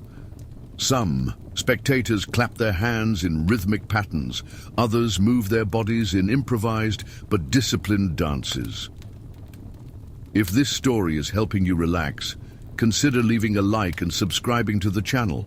The celebration intensifies as more people are drawn to the infectious sounds of the music. You notice how tribal rivalries seem temporarily suspended, replaced by a shared appreciation of the art of sound. Freya gently pulls your sleeve, pointing to an imposing figure crossing the space with a determined purpose. The man carries symbols of authority, evident even to inexperienced eyes. An amber necklace, an ornate staff. Warriors from different tribes bow their heads respectfully as he passes, recognition transcending cultural divisions. One of the great judges, explains a nearby voice belonging to an elderly woman with elaborate facial markings. There will be 9 of them in total, chosen by consensus to mediate disputes during the assembly. You absorb this information, gaining a better understanding of the complex structure that underpins this massive gathering. The sun begins its descent on the western horizon, reminding you of the promise you made to your parents. The walk back to your family's camp reveals new details previously unnoticed in the initial excitement. Now identifiable banners and flags represent specific histories, familiar alliances, rivalries established over generations. You notice subtle patterns in the layout of the camps, who chooses proximity, who maintains a calculated distance. All around, preparations for the night intensify, fires being lit in what appears to be a coordinated pattern. Gunnar waits at the edge of his camp, his expression betraying his relief at seeing you return. Emissaries have come seeking representatives. From our region, he informs you, leading you to the meeting in progress.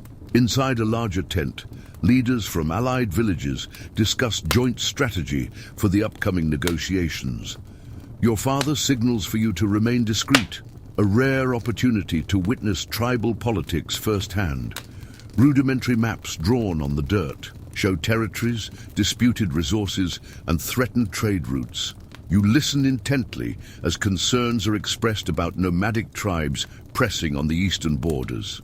We must present a united front, argues an elderly leader, a prominent scar crossing his weathered face. Others discuss the delicate balance between self-protection and unnecessarily provoking potential conflicts. The complexity of intertribal relations is revealed layer by layer, like an onion being methodically peeled. You realize how alliances are based not only on kinship, but on complementary practical needs. Tribes with access to metal need grain, agricultural producers need protection from invaders. The concept of loyalty expands in your mind, transcending village boundaries to encompass the entire region. When the meeting finally ends, you remain seated, your mind processing information like a bee digesting diverse nectar. Your father approaches, satisfaction evident in his eyes as he notices your complete absorption in the experience. "What did you learn today?" he asks, a test disguised as casual curiosity in his experienced voice. You share observations about camp patterns, the meaning of positions, visible and invisible hierarchies. He nods approvingly, adding historical context that transforms isolated pieces into a more complete picture. "Tomorrow, the real negotiations begin," he explains, every word carefully weighed before it is spoken. Night falls completely. Over the massive camp, hundreds of campfires, creating an impressive terrestrial constellation. From somewhere in the distance, drums begin a slow rhythm, their deep beats felt as much as heard. The river reflects flickering lights, its rippling surface transforming points of light into dancing golden serpents. You eventually lie down, your body exhausted, but your mind still buzzing with new images and information. The world suddenly seems vastly larger and more complex than you ever imagined possible. Villages, tribes, regions, alliances, circles expanding like ripples on a lake after a stone is thrown. And tomorrow, you will witness how these diverse elements find temporary balance through carefully chosen words. Your eyes finally close, dreams populated by diverse faces and languages intertwined in endless conversation. Dawn brings with it a different atmosphere, a palpable expectation floating over the large camp. You wake up with the first rays of sunlight, your body rested, despite the makeshift straw mattress. All around, your tribe's camp is already bustling with purpose and concentrated energy. Men and women are wearing their best clothes, special adornments reserved for significant occasions such as this. Your father hands you a new tunic made of finer fabric than usual and dyed a deep blue. "A gift from your mother," he explains, "so that you may represent our family with dignity." Discreet symbols embroidered on the sleeves identify your lineage and village to knowledgeable eyes. You put on the garment with reverent care, aware of its significance, which transcends simple bodily protection. The morning meal is eaten with unusual formality, respectful silence replacing the usual conversation. Around the larger camp, similar rituals take place in each tribal group, preparing chosen representatives. Gunner gathers everyone before they leave for the large clearing, measured words, setting clear expectations. Observe everything, speak only when asked. Maintain your dignity even in the face of possible provocation. Specific instructions are given on where to sit, when to stand, and how to respond to different situations. You absorb every detail, understanding that seemingly arbitrary protocols carry deep historical meanings. Bjorn, the blacksmith, distributes small symbolic gifts to be offered at appropriate moments. Each metal object bears the village's distinctive mark, craftsmanship. Communicating skill and tradition, the group finally sets off in orderly formation, Gunner at the front carrying an ornate staff of authority. Other delegations converge simultaneously on the center of the camp, human chains flowing like rivers. The large circular clearing now, completely prepared, impresses with its intentional geometric precision. 9 equidistant platforms mark the outer perimeter, each decorated with symbols from different regions. The central stone glistens in the morning sun, its surface polished by generations of use in previous assemblies. Around the ceremonial space, hundreds of people position themselves according to invisible but strictly observed hierarchies. Gunnar leads his group to the northwest sector, where traditional allies already await with discreet nods. You find your designated place among apprentices from other villages, some faces vaguely familiar from previous encounters. Freya sits nearby, her presence bringing quiet comfort to this simultaneously exciting and intimidating environment. The buzz of conversation gradually subsides as 9 figures emerge from strategically positioned tents. The High Judges, as Therulf has identified them, advance with measured steps toward their designated platforms.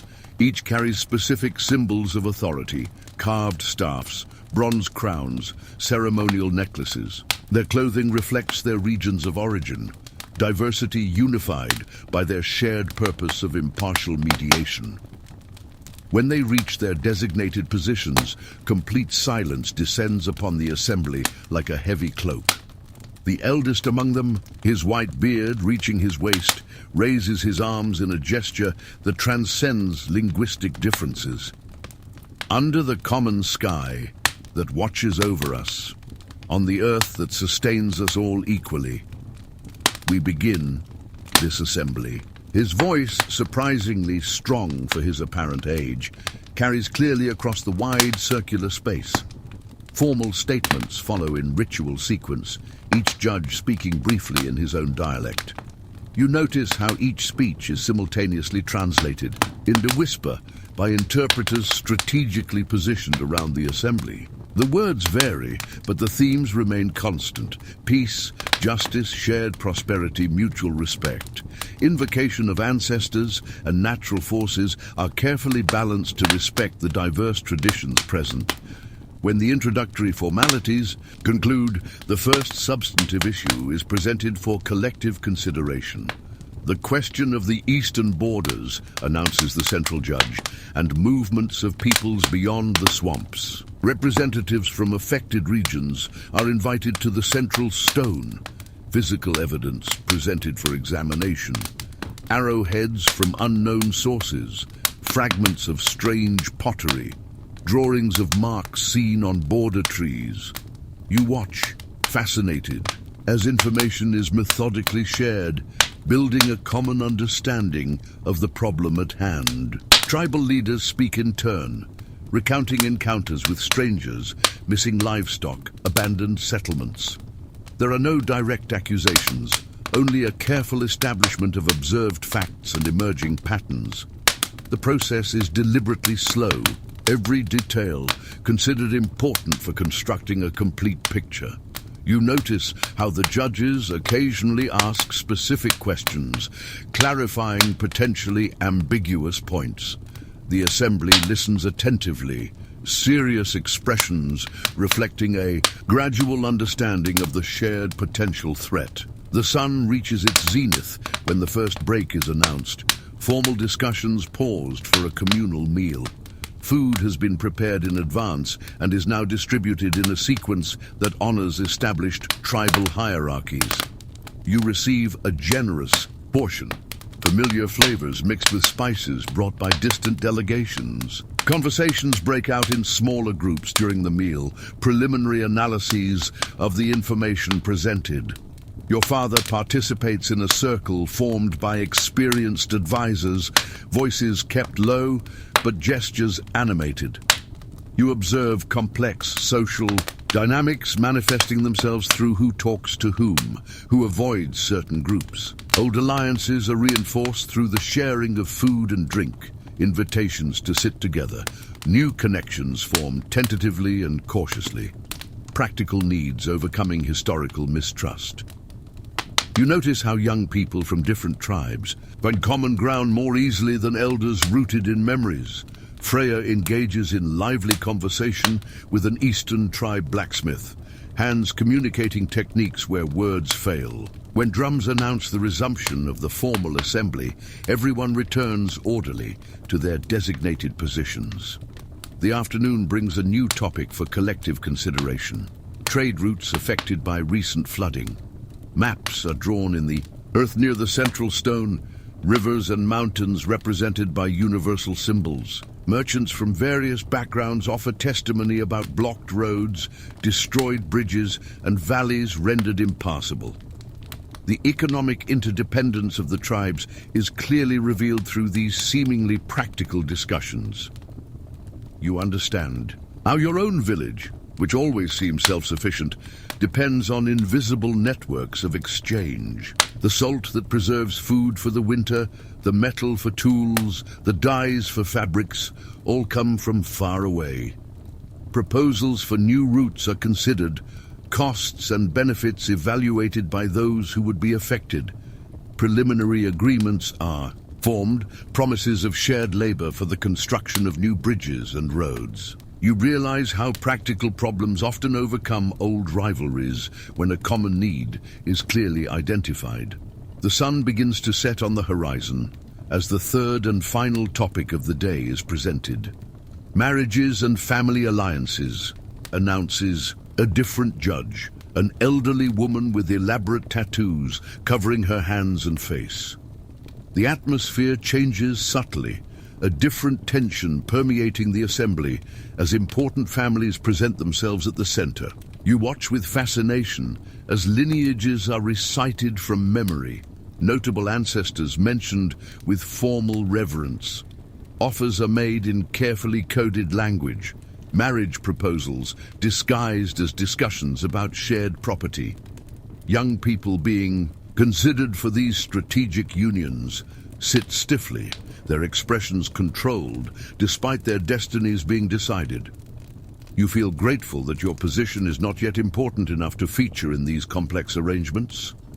Freya seems to share this thought, and you exchange glances that communicate silent relief at your temporary freedom. The session finally ends as the sun touches the western horizon, the first formal day completed according to tradition. Announcements are made about evening activities. Festivities are allowed, but moderate, with the next session beginning at dawn. The central space gradually empties, groups returning to their respective camps in an order defined by protocol. On the way back, your father shares observations about political nuances you may have missed. Notice how the Sphere positioned themselves close to the Gotalanders despite their known territorial dispute, he comments. You absorb these lessons, layers of meaning added to your direct experience through expert interpretation. Back at camp, a substantial meal awaits, prepared by those who remained during the assembly. Lively conversation flows as everyone shares impressions of the day and preliminary analyses of implications for their region. Gunnar gathers his senior advisors for strategic discussion, preparing an approach for the second day of negotiations. You are invited to remain on the periphery of this meeting, a tacit acknowledgement of your transitional status. Neither completely child nor fully adult, you inhabit a liminal space valuable for privileged observation. The night wears on, as gravelly voices discuss possibilities, risks assessed, opportunities cautiously identified. You realize how seemingly simple decisions carry different weight when considered in the broader regional context. The protection of a forest is not just a local issue when it serves as a natural barrier for many. When finally released to rest, you find Freya waiting near the communal fires. "Shall we go see the storytellers?" she suggests. her eyes reflecting the dancing. Flames with restrained excitement, you walk together through the camp, now transformed by night and various celebrations. Groups form naturally around skilled storytellers, each sharing distinct oral traditions. You choose a circle where a blind man recites an epic poem, voices in the audience occasionally joining in refrains. The story tells of an ancestral hero, common to many tribes, a shared foundation, despite divergent interpretations.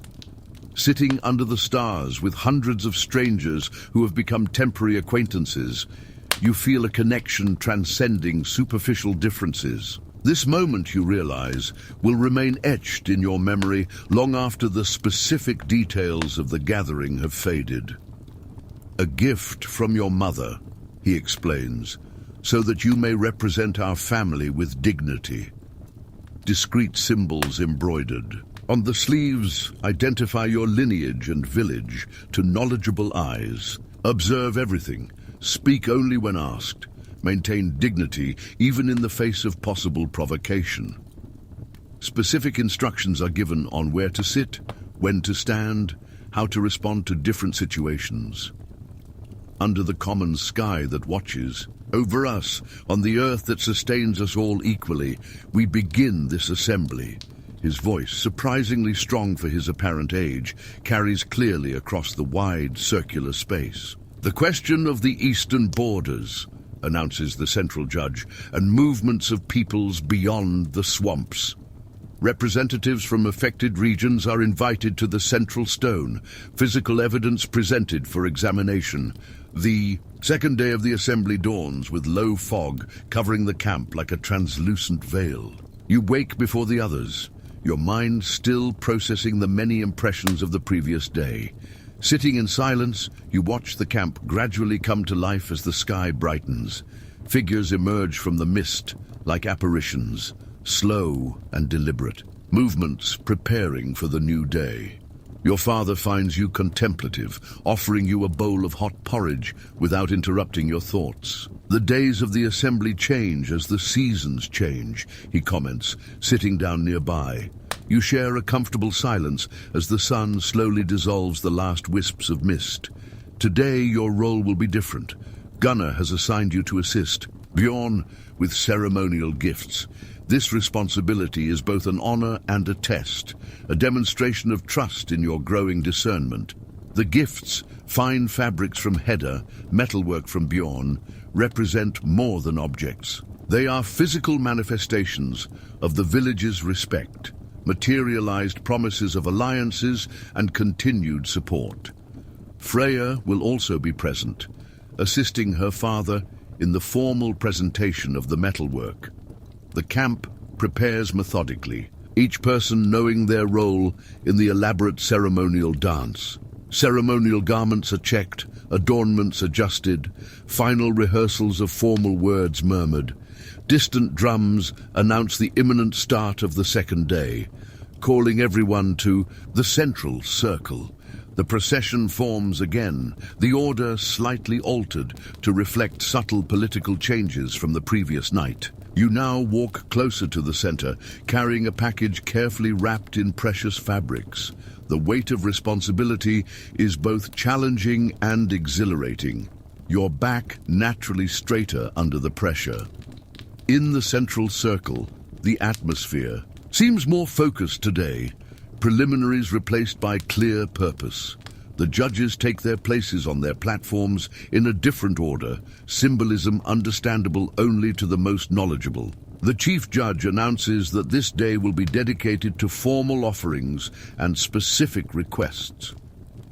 Through generosity we demonstrate intention, through requests we reveal needs, he declares solemnly. An orderly system determines the sequence of presentations, carefully balancing status and historical tradition. Larger tribes alternate with smaller ones, avoiding the impression of a rigid hierarchy that could generate resentment. You watch the first presentations closely, memorizing gestures and phrases for your own imminent participation. Gifts vary greatly. Live animals, ornate weapons, preserved foods, exotic skins, rare materials. Each offering is accompanied by a formal statement about its meaning and relationship to previous agreements. The judges accept each gift with the same solemn expression, regardless of its apparent material value. When it is your delegation's turn, Gunnar steps forward first. With quiet dignity, you and Bjorn follow a few steps behind, Freya completing the small representative group. In the center of the circle, standing on the flat rock, Gunnar utters the traditional greeting in a clear voice.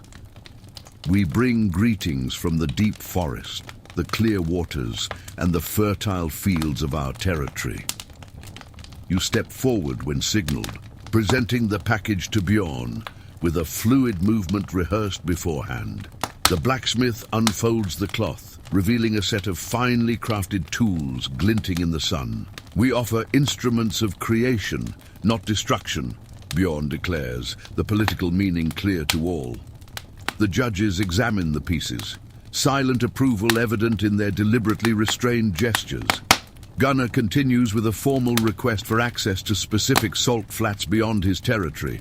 The entire presentation lasts only a few minutes, efficiency valued in the complex process of the assembly. Returning to your seats, you feel relief and pride at having completed your role properly. Freya smiles briefly at you, silent acknowledgement of the small rite of passage you have shared.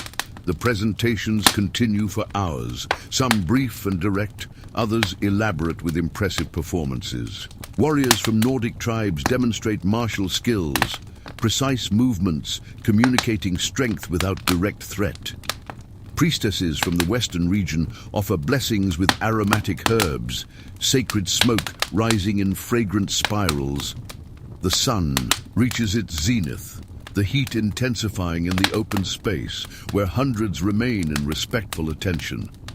When a break is finally announced, bodies relax collectively like bowstrings suddenly released. The break allows for crucial informal conversations, secondary negotiations taking place on the fringes of the main event.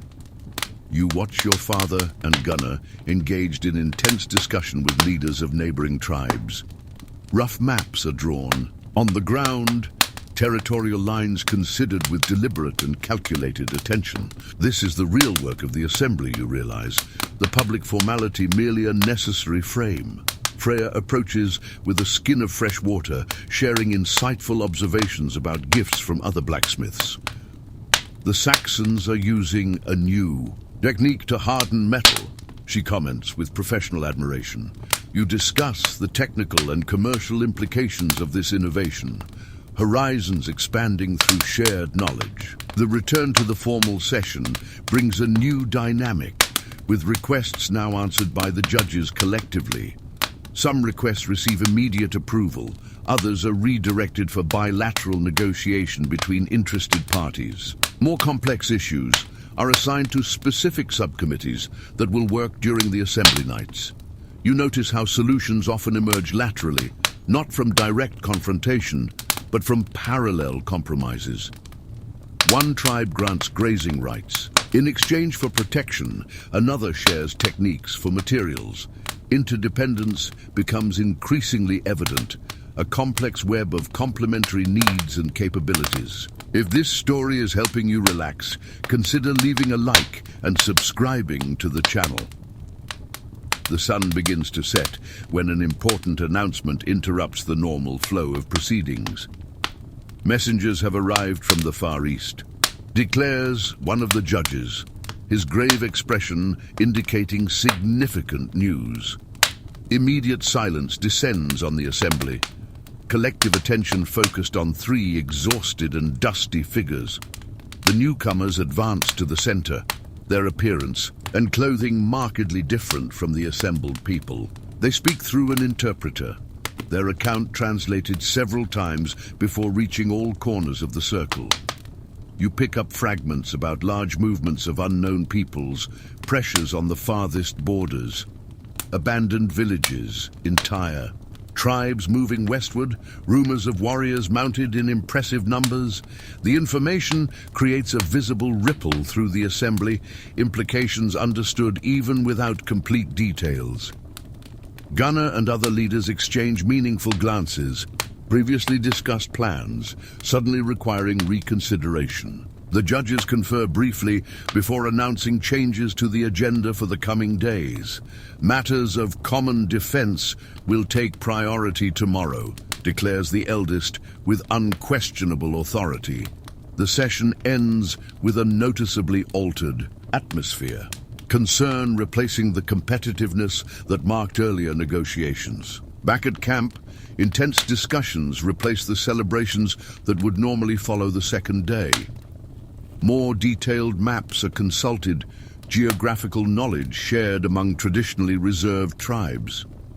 Your father participates in an emergency council, his experience as a former explorer adding value to his specific contribution. You remain on the sidelines, absorbing information with a new perspective on the interconnectedness of diverse communities. The night progresses with smaller groups dispersing to bring news to their respective tribal camps. Gunnar finally returns, his expression serious as he calls an inner circle together for an update on the emerging situation. The world beyond. Our borders is in motion, he begins, his words carefully chosen. He explains about great migrations far away, peoples pressured by others even farther away and unknown. Like stones rolling down a hill, each movement causes others that will eventually reach us here. You suddenly understand the true function of the assembly, not just trade or minor disputes. It is a mechanism for collective survival, coordinated adaptation in the face of constant change in the expanded world. The implications for your own village gradually become clear through the discussion that follows. Strong alliances will be more important than small territorial advantages. Cooperation, superseding competition.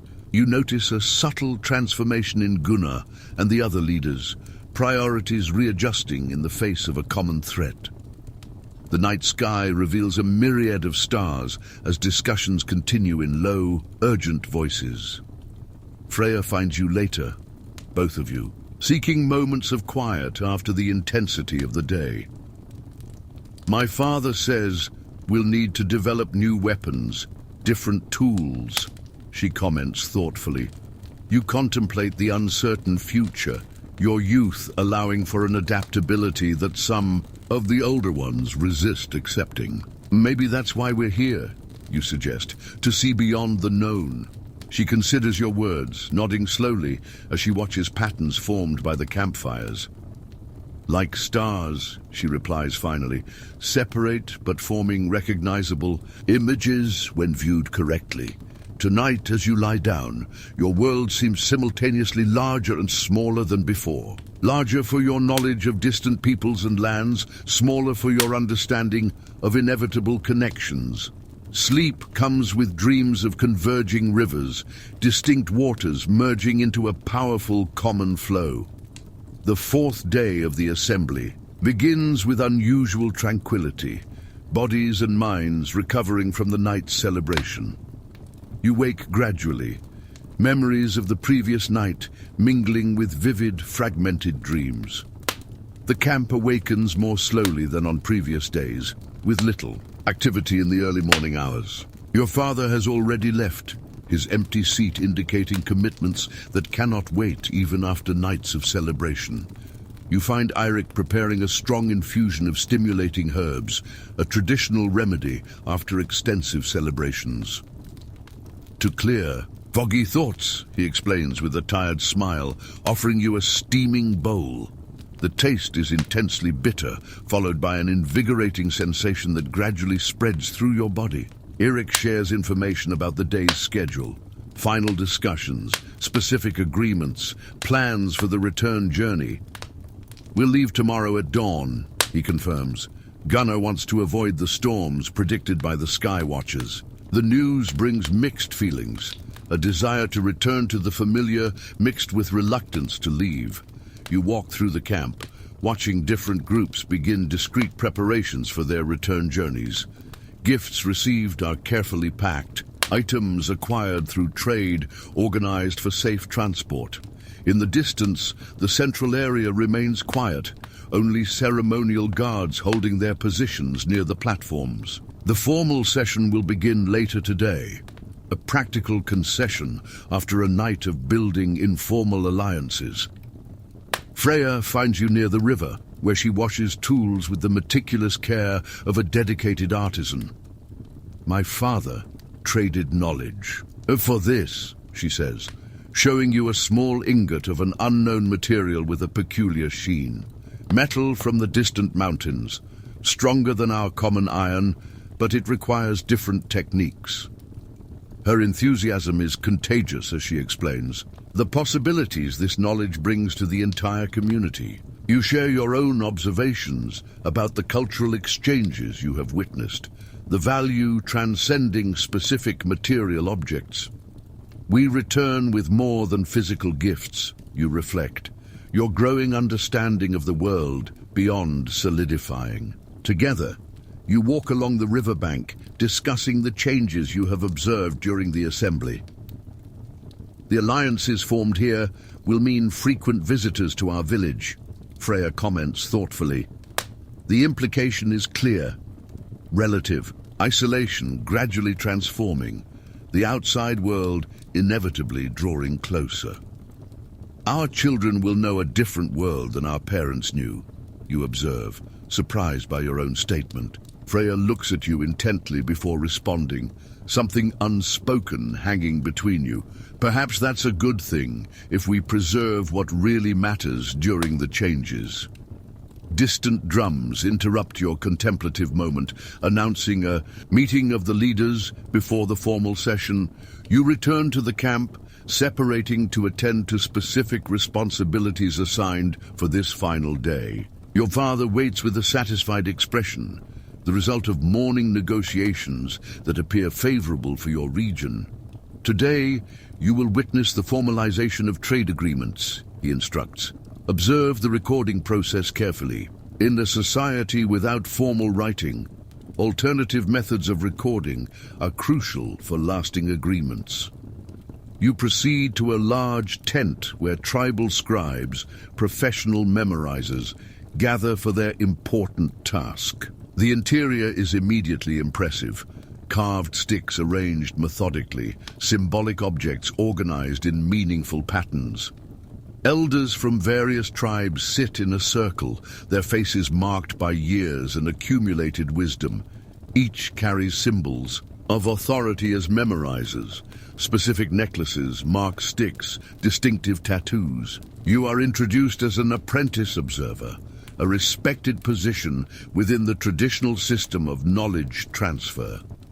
The session begins with an impressive recitation, ancient agreements remembered word for word in a coordinated performance. You watch with fascination as memorizers use various techniques, rhythms, melodies, visual associations, patterned repetitions. New chords are then presented sequentially, each item carefully considered before formalization.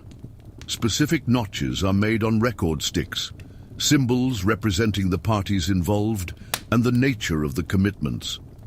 Symbolic objects are exchanged, witnesses designated, oaths pronounced, according to diverse but complementary traditions. You gradually understand the complexity of the system, intentional redundancy, ensuring preservation through multiple methods. Knowledge does not reside in a single object or specific person, but is distributed throughout the entire community. Your father occasionally leans over to explain particular nuances, continuing your education through observation. Memorize, not just the agreements, but the method, he advises. Words change, principles remain. The session goes on for hours, each regional agreement documented with the same meticulous attention to detail.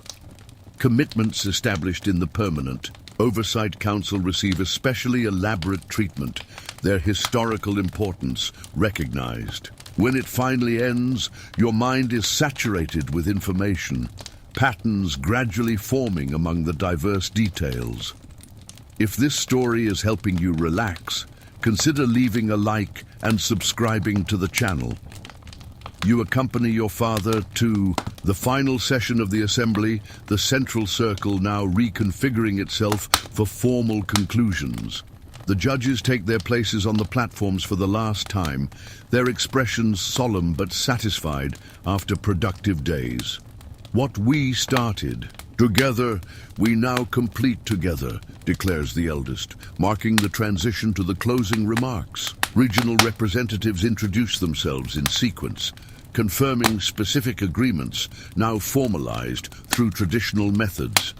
Gunnar speaks briefly for his region, his measured words emphasizing mutual commitments and shared benefits. The 9 members appointed to the Permanent Council are formally introduced, accepting their responsibility with solemn oaths.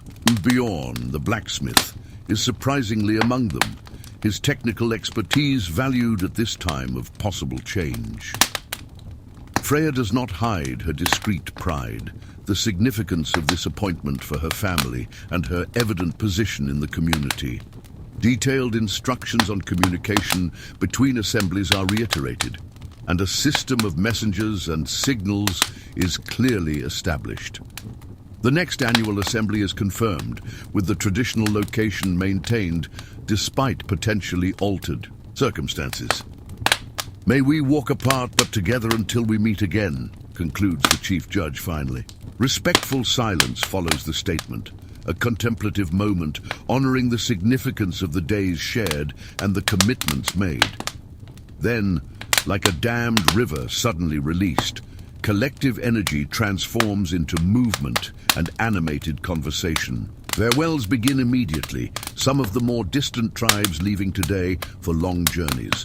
Final gifts are exchanged, promises of future visits made, personal connections strengthened before parting. You watch your father and Gunnar finalize specific agreements with close allies, practical details decided. Freya approaches silently, her expression containing a complex mix of emotions that are difficult to interpret completely. My father is leaving tonight for the first council meeting, she explains, the implications obvious without words. She will return with her delegation tomorrow, her responsibilities increased in her father's temporary absence. You walk together through the gradually dismantled camp, witnessing the impressive dissolution of the temporary city. How different will it be, do you think? She finally asks, a question encompassing far more than any possible answer. You consider carefully before responding, days of intensive observation informing your expanded perspective. Like a river after heavy rains, same bed, but the water is transformed, carrying new elements. She smiles appreciatively at the metaphor, shared understanding transcending the need for elaborate explanations. The sun dips toward the western horizon, the last sunset in the great camp, painting the sky in vibrant colors. You pause to observe the natural spectacle, a moment of stillness amid the constant activity around you. When we return, we will see our village differently, you comment, certainty growing as you speak the words. Freya nods silently, her hand briefly meeting yours in a gesture that communicates more than words could. Back at the familiar camp, final preparations for the morning departure occupy the rest of the day. Supplies are reorganized, gifts received carefully wrapped, responsibilities for the return journey assigned. Gunnar gathers the group for a final communal meal, the atmosphere a mixture of satisfaction at a mission accomplished and anticipation of the return. We carry more than we brought, he observes, the meaning transcending physical objects understood by all present. His father shares plans to implement the knowledge gained, his expanded vision applied to specific community needs. The conversation flows naturally, experiences from the intense days processed collectively through reflective discussion. You contribute occasionally, your opinions now received with genuine consideration, reflecting your gradually transformed status. The night wears on, campfires gradually dying throughout the once vast camp, now partially dismantled. Conversations fade to sleepy murmurs, tired bodies preparing for the next day's meaningful journey. Lying under a starry blanket, you contemplate the transformation experienced during a brief but intense passage of time.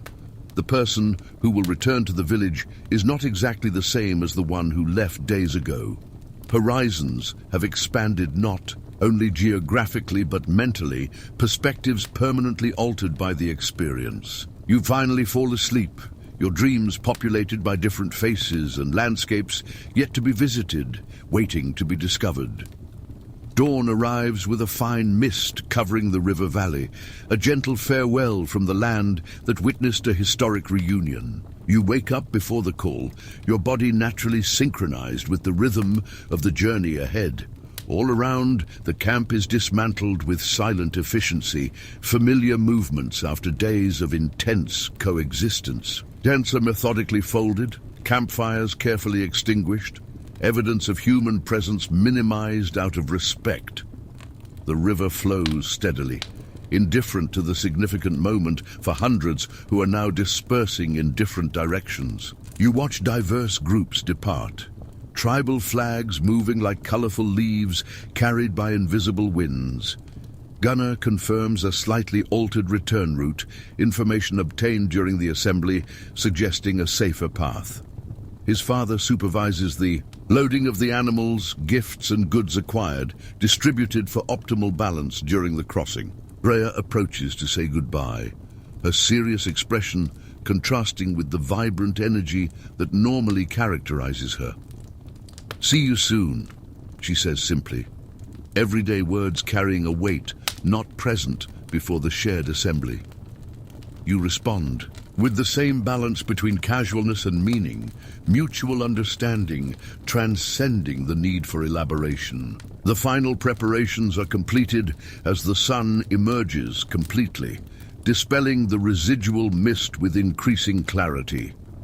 Gunner leads the group in a final formality, a complete circuit around the central stone, now silent and solemn. This traditional gesture marks the official closing, the connection to the significant place maintained through respectful, circular movement. The journey truly begins as the trail ascends the first hill, collective gazes turning briefly to the impressive panorama. The large camp is now reduced to scattered fragments, tiny groups converging on different horizons like inverted constellations. You carry additional responsibility on this return, designated to memorize specific agreements as a complementary safeguard. Your father tests your memory occasionally during the first hours of the walk, asking casual questions to verify your accurate recall. The path seems simultaneously familiar and different, the transformed perspective altering your perception of identical geographical landmarks. The group maintains a steady pace, sparse conversations initially becoming more animated as the distance from the camp increases. Experiences are shared, observations compared, interpretations of events discussed with a freedom impossible during formal gatherings. You contribute occasionally, your opinions now received with genuine consideration by the more experienced members of the group. The sun reaches its zenith when the first significant break is taken, bodies grateful for the momentary rest. The light meal is accompanied by more focused discussion about the practical implications of the agreements reached. "We'll need to expand the training area," comments Eric, "responsibility for regional surveillance, requiring additional warriors, and establish a faster communication system with neighboring villages," adds another, considering defense logistics. You listen attentively, your mind connecting fragmented pieces of information into a more complete understanding of the emerging situation. When the journey resumes, the group's formation naturally adjusts to the rougher terrain ahead. You now walk close to Thorlak, an experienced merchant whose perspective on assemblies spans decades of participation. He shares comparative observations, gradual changes in tribal relationships over the years, emerging patterns. I have never witnessed such rapid cooperation between the Saxons and the Alemanni, he comments. The political significance implicitly understood. This informal education complements direct experience, historical context, enriching the interpretation of events witnessed firsthand. The afternoon progresses as the group navigates a mountain pass, a narrow path requiring constant concentration and care. You notice how collective movements have synchronized over the days spent together, unconscious adjustments facilitating coordinated progress. When the night camp is finally established, tired bodies welcome the break after the first full day of the journey. The location chosen differs from the one used on the outward journey. Recent information about trails influencing the decision. Tasks are distributed efficiently, shared experience eliminating the need for elaborate instructions or constant supervision. You help prepare the central fire, a technique honed after observing methods demonstrated by other tribes. The night brings familiar constellations, eternal guidance for travelers from time immemorial to the present moment. Around the fire, conversations naturally turn to the practical implementation of newly acquired knowledge. We need to share the preservation technique demonstrated by the Norse, someone suggests, a potential benefit for the entire community. You describe a specific method observed for seed preservation, a seemingly insignificant detail with substantial implications. Your father nods approvingly, silent recognition of the attention paid to practical aspects beyond politics. If this story is helping you relax, consider leaving a like and subscribing to the channel. Stories gradually replace practical discussions, the human need for narrative emerging naturally with the encroaching darkness. You contribute an account of a particularly impressive storyteller from the Eastern tribe, his distinctive style carefully described. The group appreciates the brief demonstration of a different technique, their cultural horizons expanded through exposure to diverse methods. The night progresses, watch shifts established with efficiency born of mutual trust and well-established protocols. Your shift occurs during the deepest hours of the night, when silence seems like a living entity breathing among the trees. The vigilant solitude provides an opportunity for uninterrupted reflection, processing the intense experiences of the previous days. You consider subtle transformations you perceive in yourself, an increased ability to understand diverse and complementary perspectives. The village, once the totality of your known world, now repositions itself mentally as a component of a larger system. Previously unfamiliar faces have become familiar, some potentially friends, expanding the community beyond immediate physical boundaries. When replaced by the next watch, sleep comes quickly, deep and restorative, despite the rustic surroundings. The second day of the journey dawns clear, with favorable weather, allowing a faster pace through familiar terrain. Trails occasionally converge with other returning groups, brief encounters reinforcing connections established during the gathering. Information is exchanged about conditions ahead, practical cooperation immediately demonstrating the value of the newly established agreements. You notice how interactions transcend previous formalities, communication flowing more naturally after a meaningful shared experience. The day passes without notable incident, steady progress gradually bringing the group closer to immediately familiar territory. When the final camp is established, a sense of impending completion permeates conversations and evening preparations. Gunnar gathers everyone for a discussion about returning to the village. Practical considerations about reintegration after a significant absence. We return different, to a place that has remained the same, he observes, seemingly simple wisdom carrying considerable depth. Explanations will be necessary, information distributed carefully, changes implemented gradually to minimize natural resistance. You're given a specific responsibility to share your experience with the village youth, a perspective accessible through your close age. This official designation marks implicit recognition of the gradual transition that has taken place, your status evolving through active participation. The last night on the trail brings vivid dreams, your mind fully processing experiences through fragmented subconscious narratives. You wake up on the third day with renewed clarity, anxiety about arrival balanced with awareness of responsibilities ahead. The group leaves early, steps naturally quickening as trails become unmistakably familiar and the destination approaches. The sun reaches its zenith as the first signs of the village appear. Distant smoke, recognizable clearings, specific landmarks. Contradictory feelings emerge simultaneously. The comfort of the familiar contrasting with a new awareness of its inherent limitations. You observe others experiencing a similar response, their expressions revealing the emotional complexity of returning after a transformative experience. Finally, the village reveals itself completely, its appearance unchanged, contrasting dramatically with the traveler's internal transformation. Figures appear quickly, first glimpsing, then recognizing the return of the group eagerly awaited for days. The community converges on the central clearing, enthusiastic welcomes mixed with evident curiosity about the results of the mission. Your mother finds you first, her eyes instantly assessing your physical well-being before any words are spoken.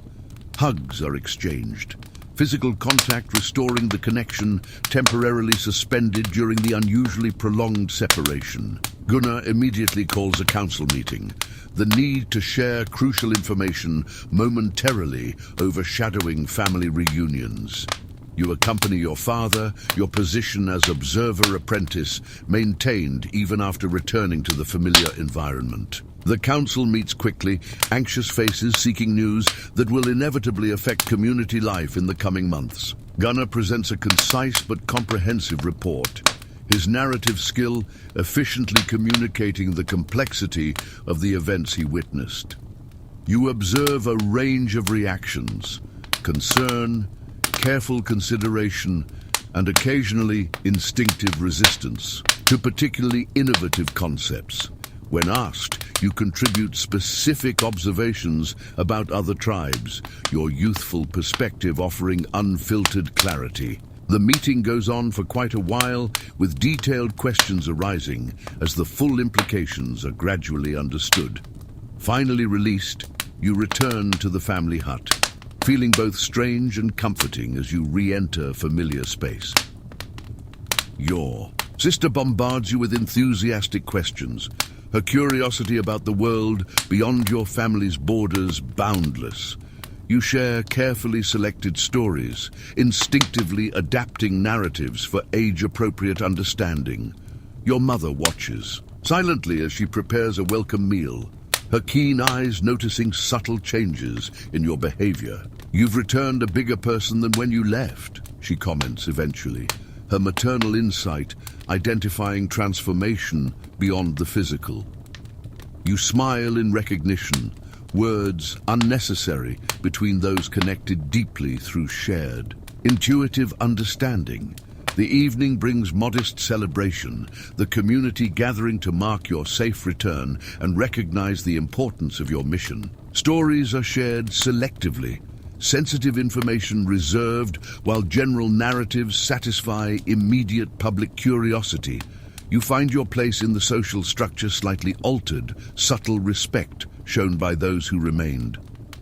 The central bonfire burns brightly, flames illuminating familiar faces, now seen through an inevitably expanded perspective. When you finally retire for well-deserved rest, your thoughts turn to the challenges and possibilities revealed by the journey.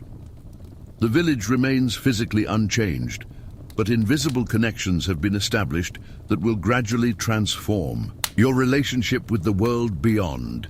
You fall into a deep sleep, your body finally relaxing completely in the unquestionable safety of your regained home. The days following your return flow at a gradual pace of reintegration, the familiar mingling with the new, You wake up on your first morning at home, feeling momentarily strange, your body still adjusting to the stable environment. The familiar hut, once your entire known universe, now seems simultaneously welcoming and curiously limited. Morning sounds from the village filter through the wooden walls. Familiar voices, tools being used, animals nearby. Your mother is already working at the loom, her skilled hands moving with precision, born of decades of daily practice. Hedda is asking for you, she comments casually, her eyes never leaving the complex pattern she is weaving. The mention of the old weaver brings back vivid memories of the fabrics presented at the assembly, pride in the collective work. After a simple meal, you head to Hedda's hut, anticipation of the reunion naturally quickening your steps. The old woman greets you with a smile that transforms her wrinkled face into a map of genuine joy and affection. Come, young traveler, tell me what the eyes of other weavers have revealed, she invites you enthusiastically. You describe the patterns. You have observed different techniques, unfamiliar materials now potentially accessible through new alliances. Hedda absorbs every detail with intense attention, her agile mind connecting new information to established knowledge. We must try it immediately, she decides, renewed energy manifesting itself in movements surprisingly vigorous for her. Advanced age. Hours pass quickly as you work together, adapting foreign techniques to locally available materials. The time with Hedda provides a smooth transition, practical application of acquired knowledge anchored in a comfortable family relationship. Others in the village gradually seek you out, curiosity about the world beyond, finally overcoming their initial reserve. Children follow your footsteps occasionally, begging for stories of distant lands and different peoples. You share cautiously, instinctively filtering information to balance truth with your young listeners' limited understanding. On the second day, Gunnar calls an expanded meeting, information from the assembly now shared more widely with the community. The circle of adults gathers under a large oak tree, attentive faces reflecting the seriousness of the historic moment. You are given a place near the center, a physical position symbolizing your new role as a direct witness to significant events. When asked, you describe the permanent council that has been established and explain the implications for regional security with surprising clarity. Questions arise naturally, some revealing practical concerns, others demonstrating an instinctive resistance to potential change. Why should we change methods that have served us well for generations? Asks a traditionalist elder, his skepticism evident. Gunnar responds patiently, balancing respect for tradition and the need for adaptation skillfully. You observe the community's family dynamics now with a slightly distanced perspective, patterns becoming more evident. The meeting eventually turns into practical planning, with tasks assigned to gradually implement necessary changes. A coordinated sentry system is established, training for young warriors is expanded, and alternative trade routes are set up as a precaution. You are given a specific responsibility to document the knowledge acquired using the memorization method observed at the assembly. This formal recognition of your ability brings deep satisfaction. Personal growth validated through demonstrated trust. Days turn into a renewed routine, familiar tasks now intertwined with responsibilities emerging from expanded experience. You alternate between work in the communal fields and sessions with elders, balancing physical and intellectual pursuits. During afternoons, young people gather for intensified training, improved defensive techniques becoming a recognized community priority. Your father supervises exercises, his life experience complementing martial skill with contextual strategic wisdom. You participate actively, your body regaining strength through disciplined practice after days of strenuous work. The nights bring moments for reflection, observations recorded on carved sticks following an improved traditional method. During one of these quiet nights, news arrives. Bjorn returns temporarily from the permanent council, bringing updates. The village quickly mobilizes to welcome him, the importance of his position now more fully understood by all. Freya accompanies her father, their reunion bringing an involuntary warmth to her cheeks when their eyes finally meet. The blacksmith looks simultaneously tired and energized, heavy responsibility balanced by clear and meaningful purpose. An expanded meeting takes place immediately, crucial information shared about confirmed movements beyond distant eastern borders. The council has established an early warning system, Bjorn explains, technical details revealing unprecedented tribal cooperation.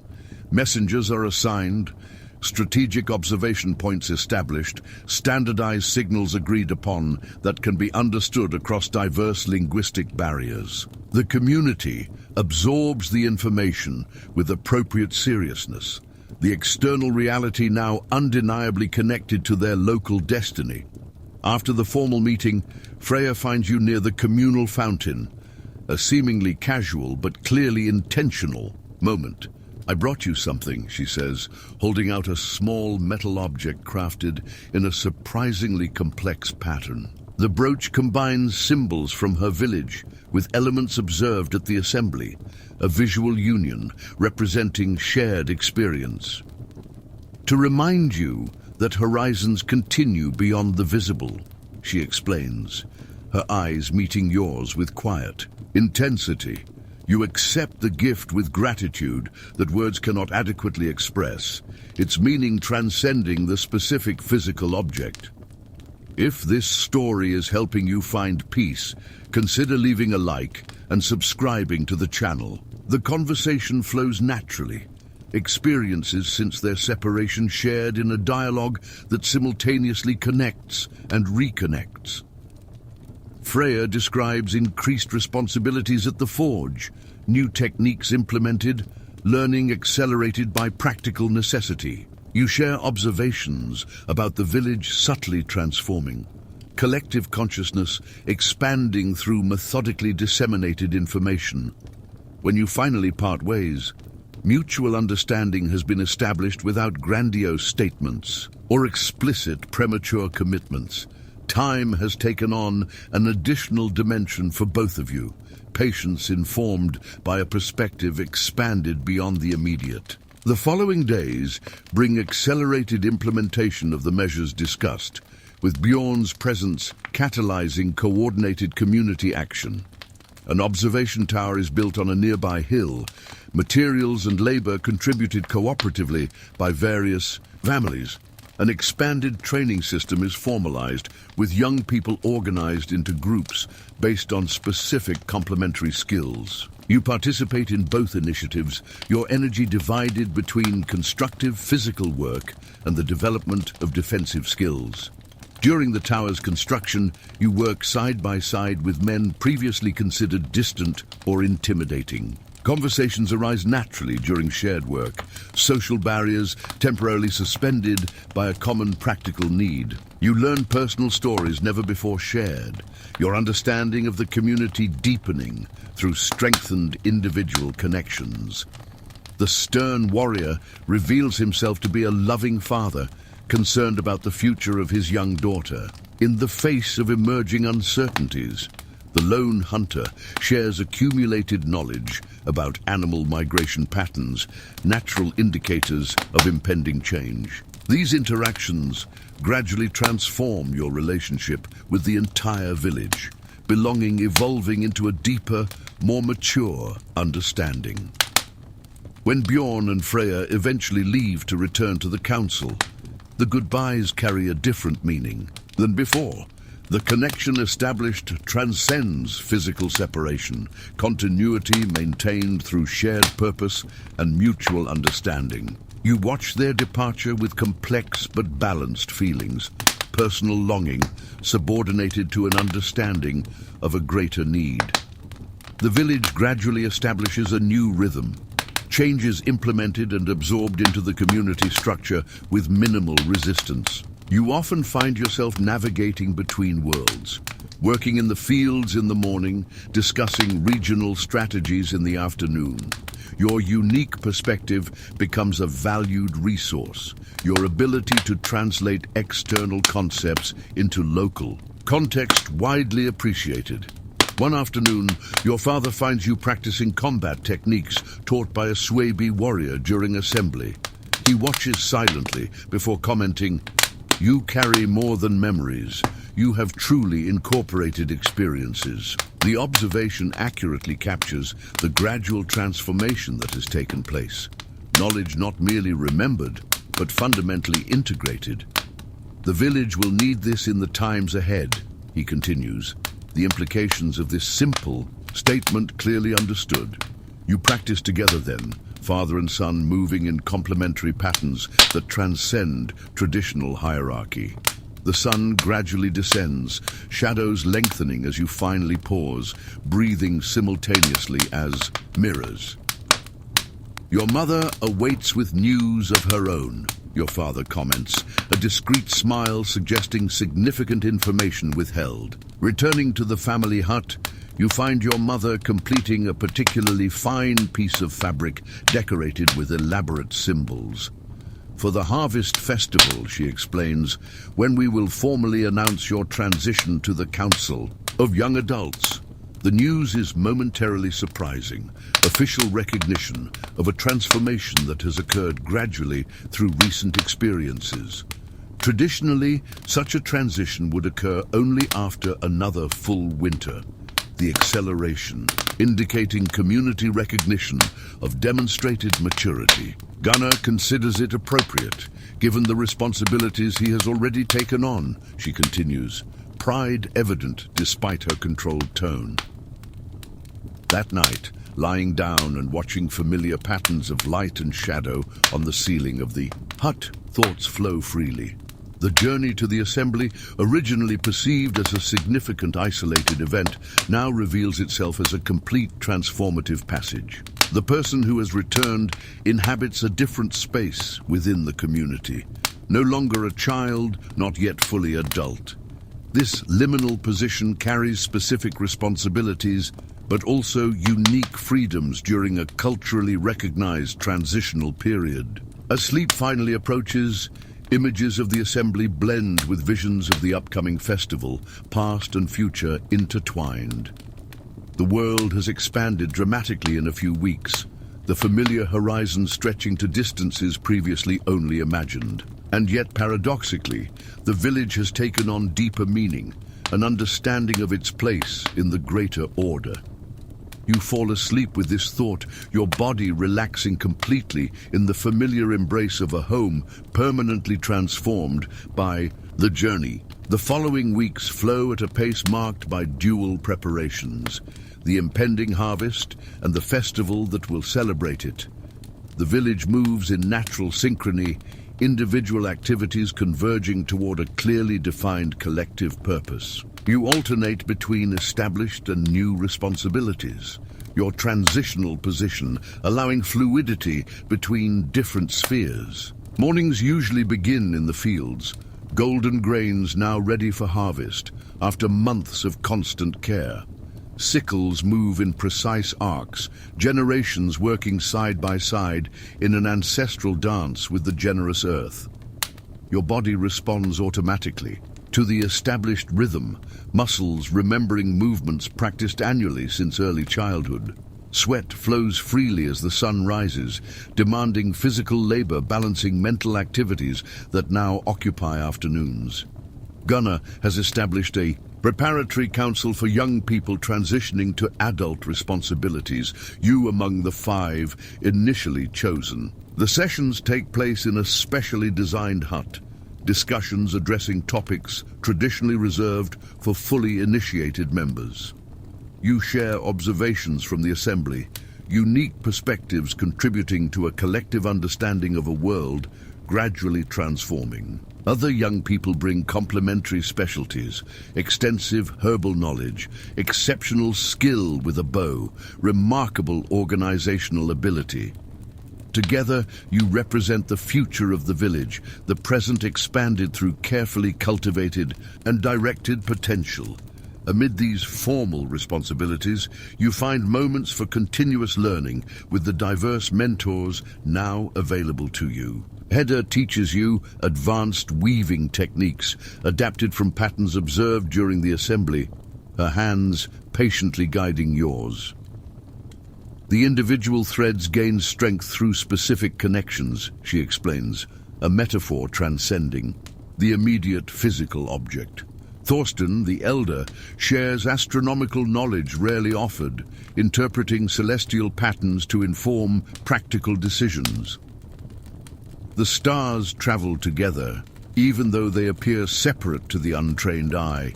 He observes during a clear night. Eric demonstrates defensive techniques adapted to the local terrain, regional strategy translated for immediate specific application.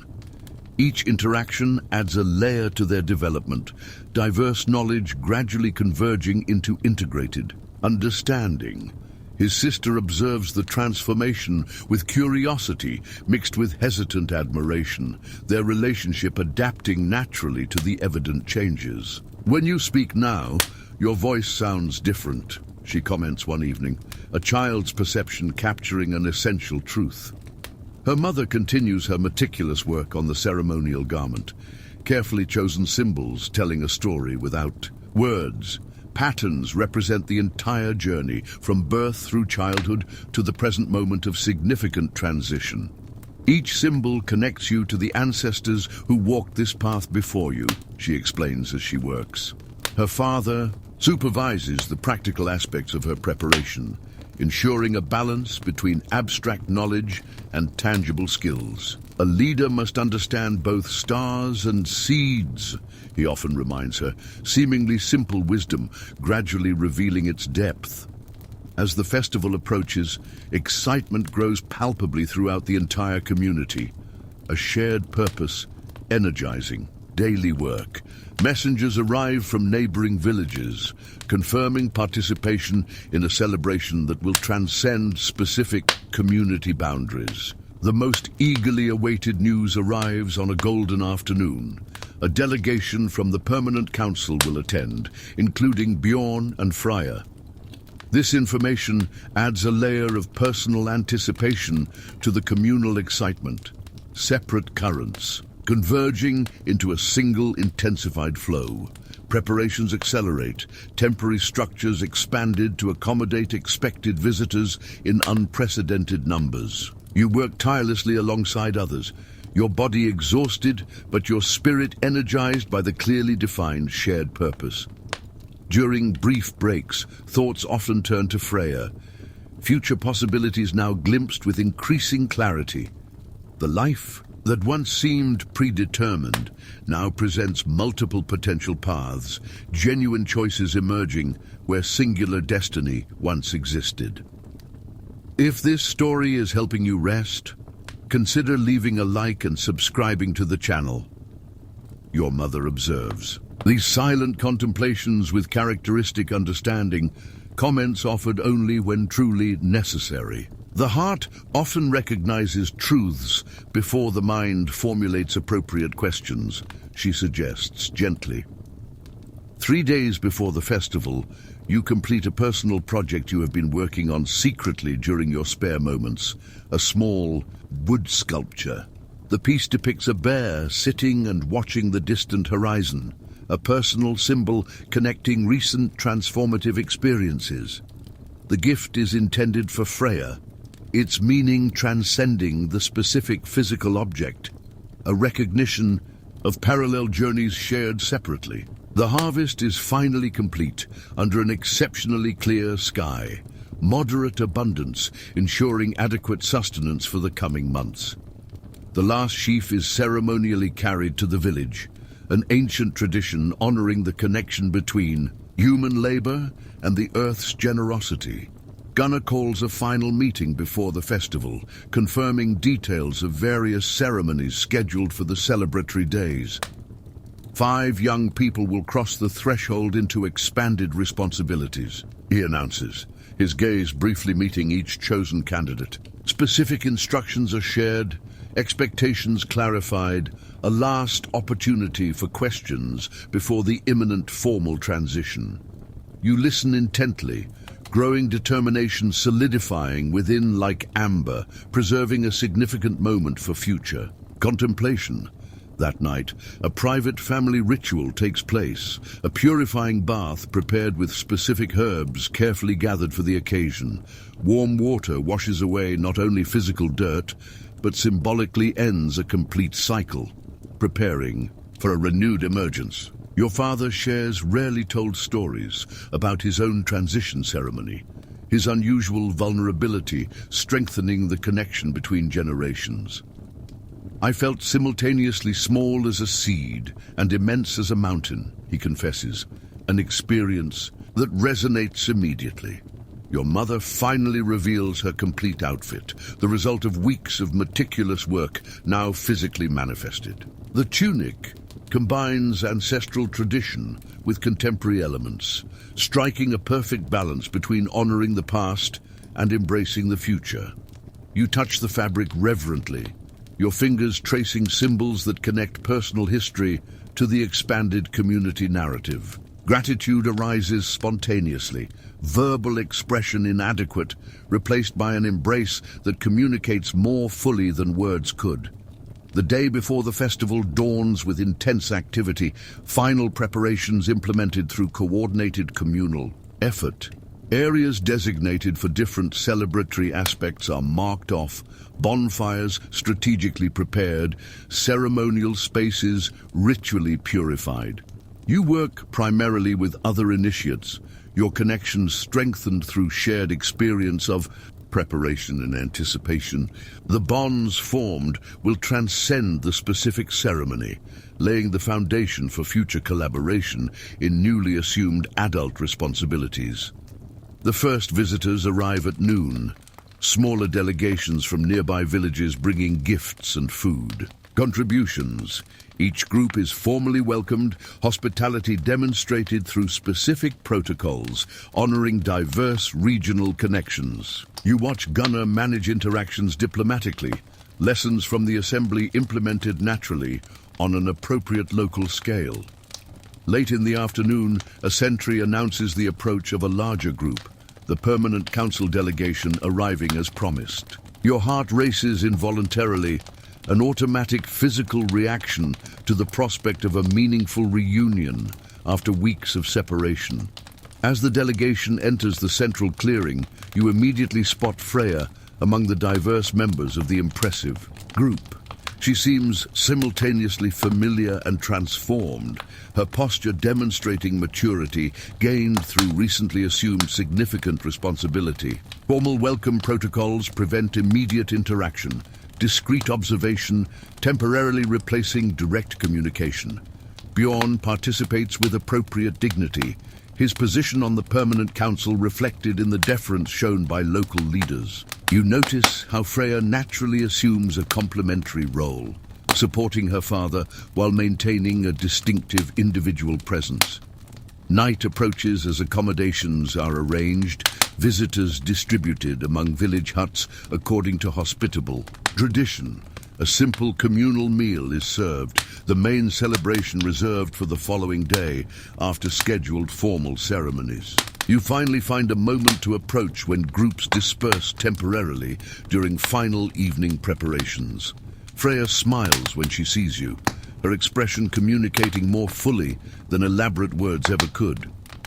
You look different, she observes, simply her instant perception confirming the gradual transformation that has taken place during your separation.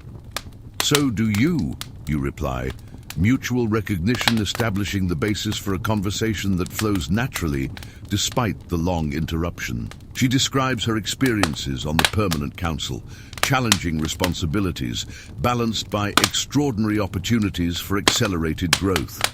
You share local developments, practical implementations inspired by agreements witnessed together. During the historic assembly, when you finally part for much-needed rest before the significant day ahead, your shared understanding transcends the temporary physical farewell.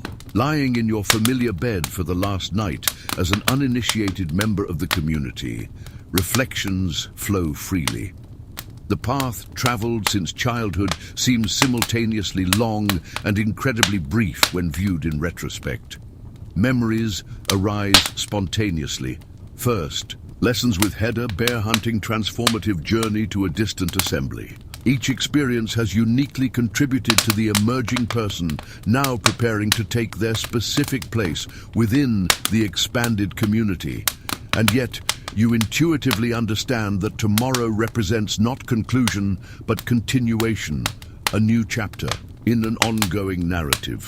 With this balanced understanding, sleep eventually arrives, dreams populated by images of the past and future possibilities intertwined. The dawn of the festival arrives with the first rays of sunlight, filtering through the low mist that envelops the village.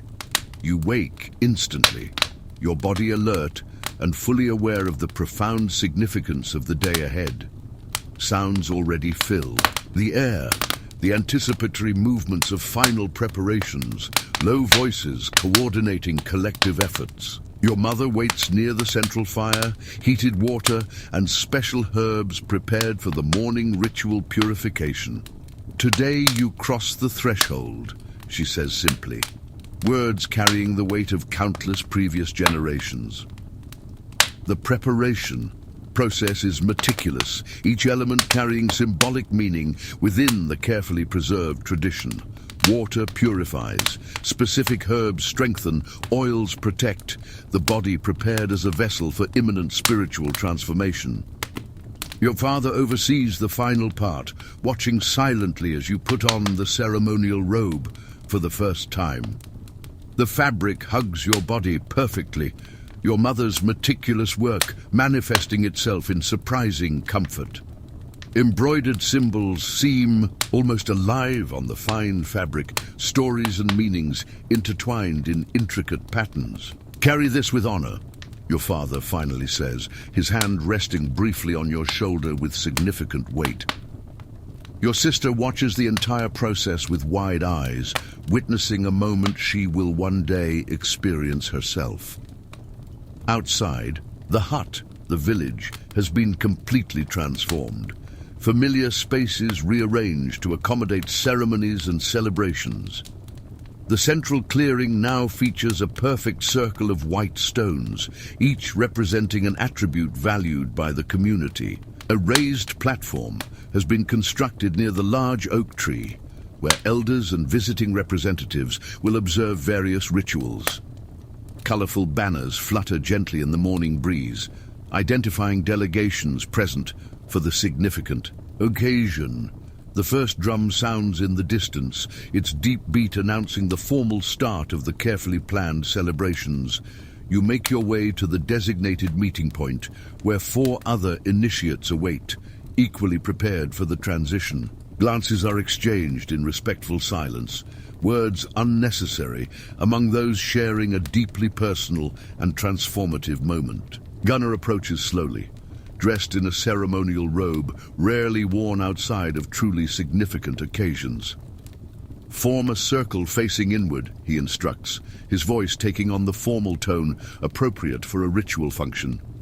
You obey, forming a perfect pentagon, each position aligned precisely with specific cardinal points and solstices.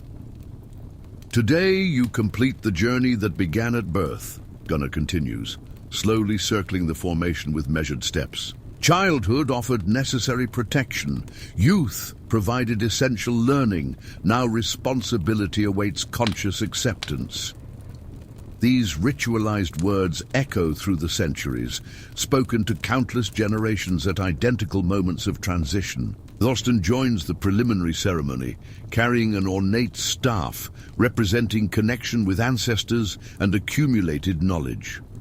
The elder briefly touches the head of each initiate, a gesture symbolizing the transfer of wisdom through direct contact. May your eyes see clearly, your ears hear truly, your minds understand deeply, he chants ritually.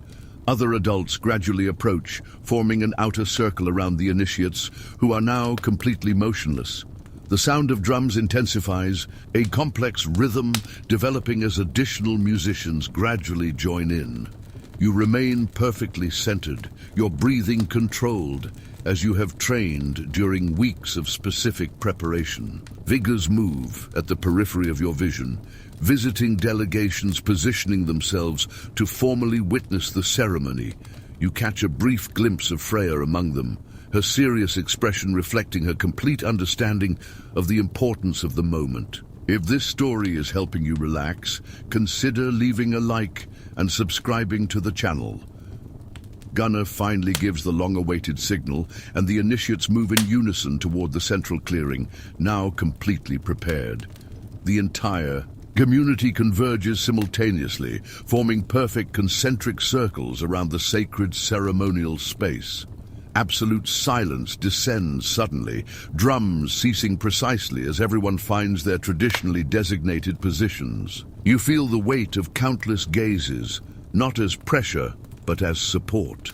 The community literally sustaining transition. Gunnar steps forward to the exact center, arms raised in a gesture that transcends words at this crucial moment. We present these young people who seek a place among the adults of the community, he declares formally.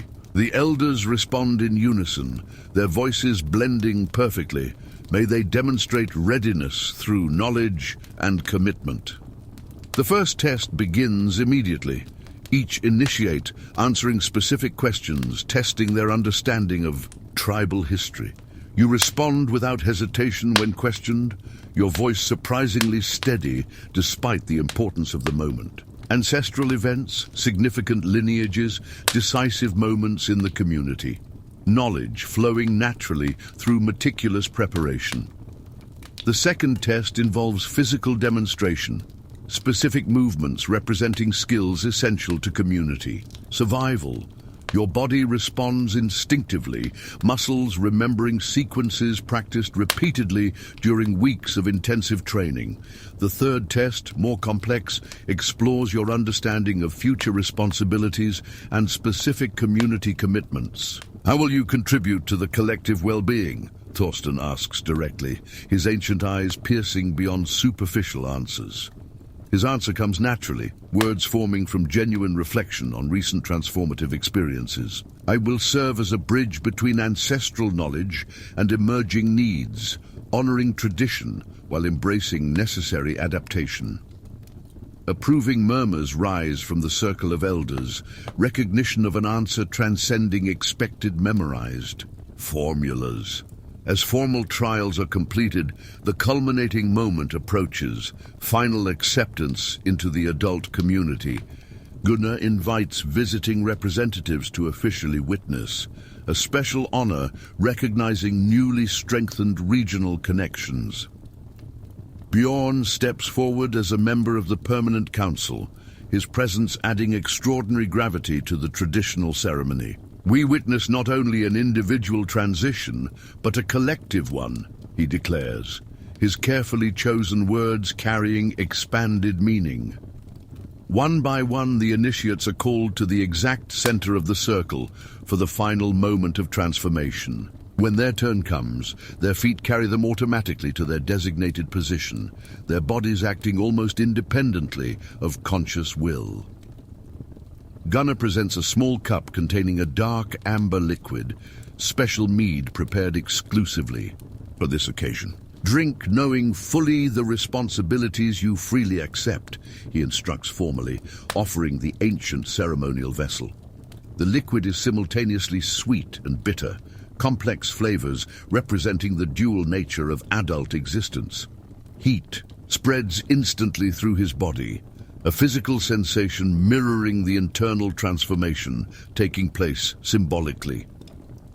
Thorsten then approaches, applying a temporary mark to his forehead using red pigment extracted from specific roots. Now you are seen completely, he declares, a ritualized phrase confirming the community's official recognition of his new status.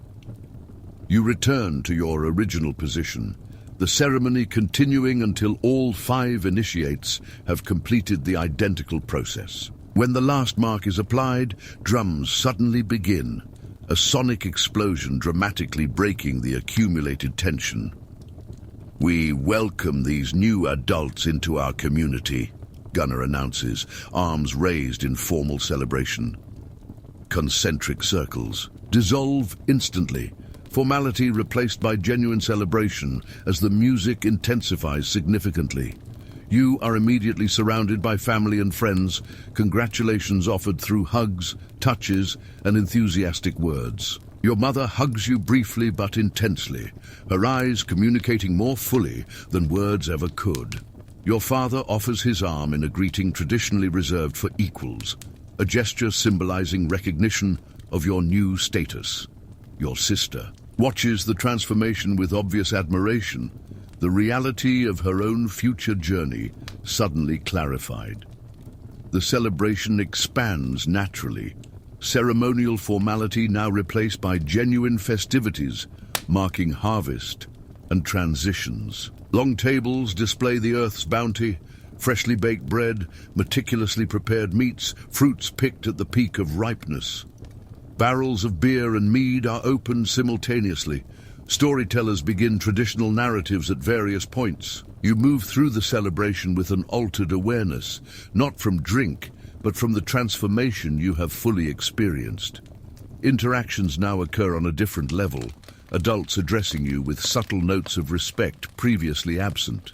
Children watch with wide eyes, your presence now carrying the gentle authority inherent in your newly acquired status. During these various interactions, you discreetly search for Freya, a desire to share a meaningful moment naturally emerging.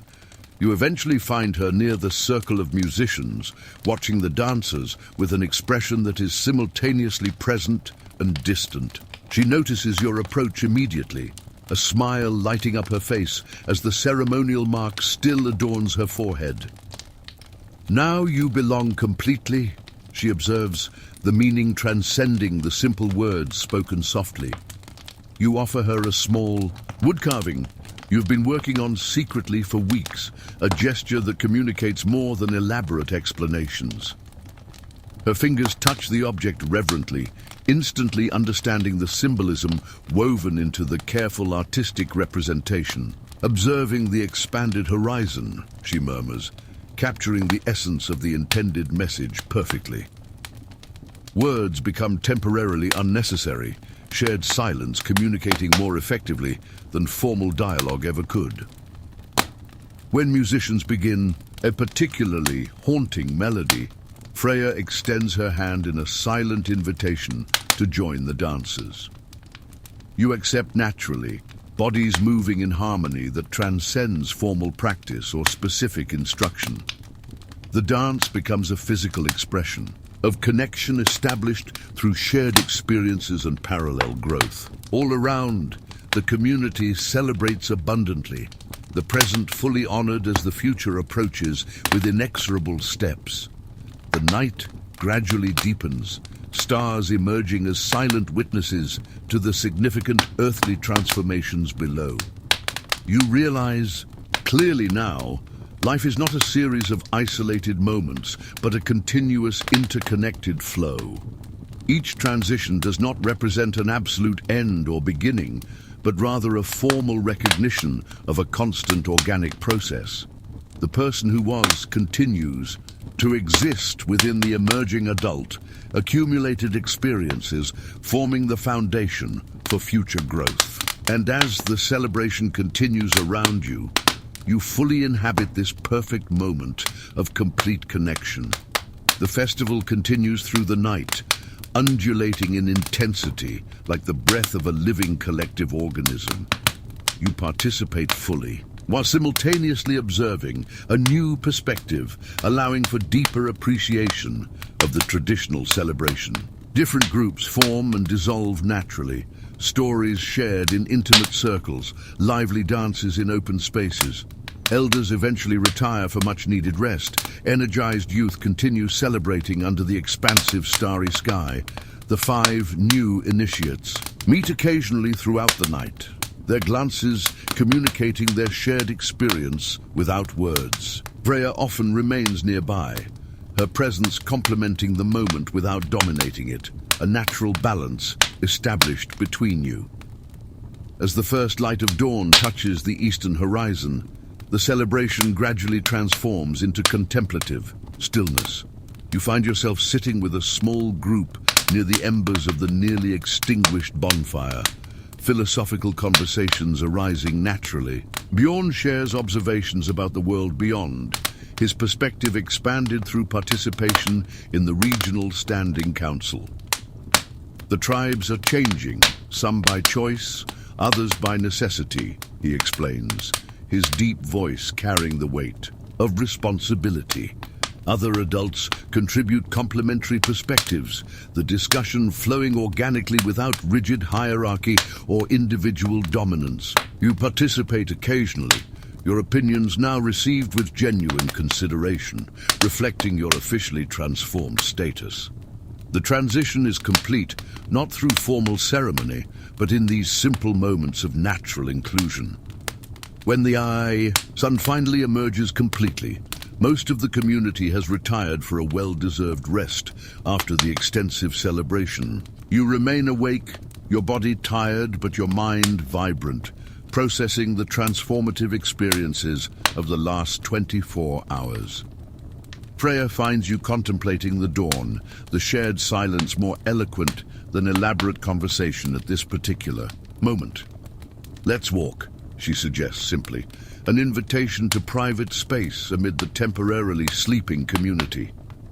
You head toward a nearby stream, the flowing water providing a natural soundtrack for your freely flowing thoughts. "What does it mean to you?" she finally asks, a seemingly simple question requiring a deeply considered response.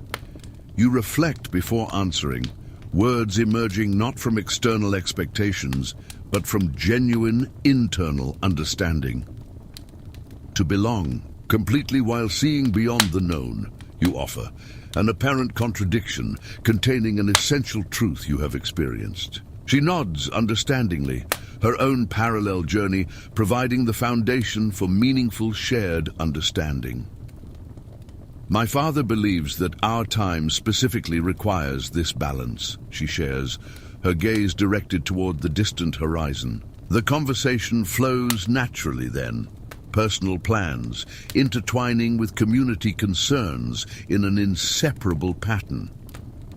Bjorn has received troubling information during a recent council meeting, with movements of distant peoples accelerating unexpectedly. Defensive preparations are gradually becoming more urgent, specific skills valued beyond previously established traditions.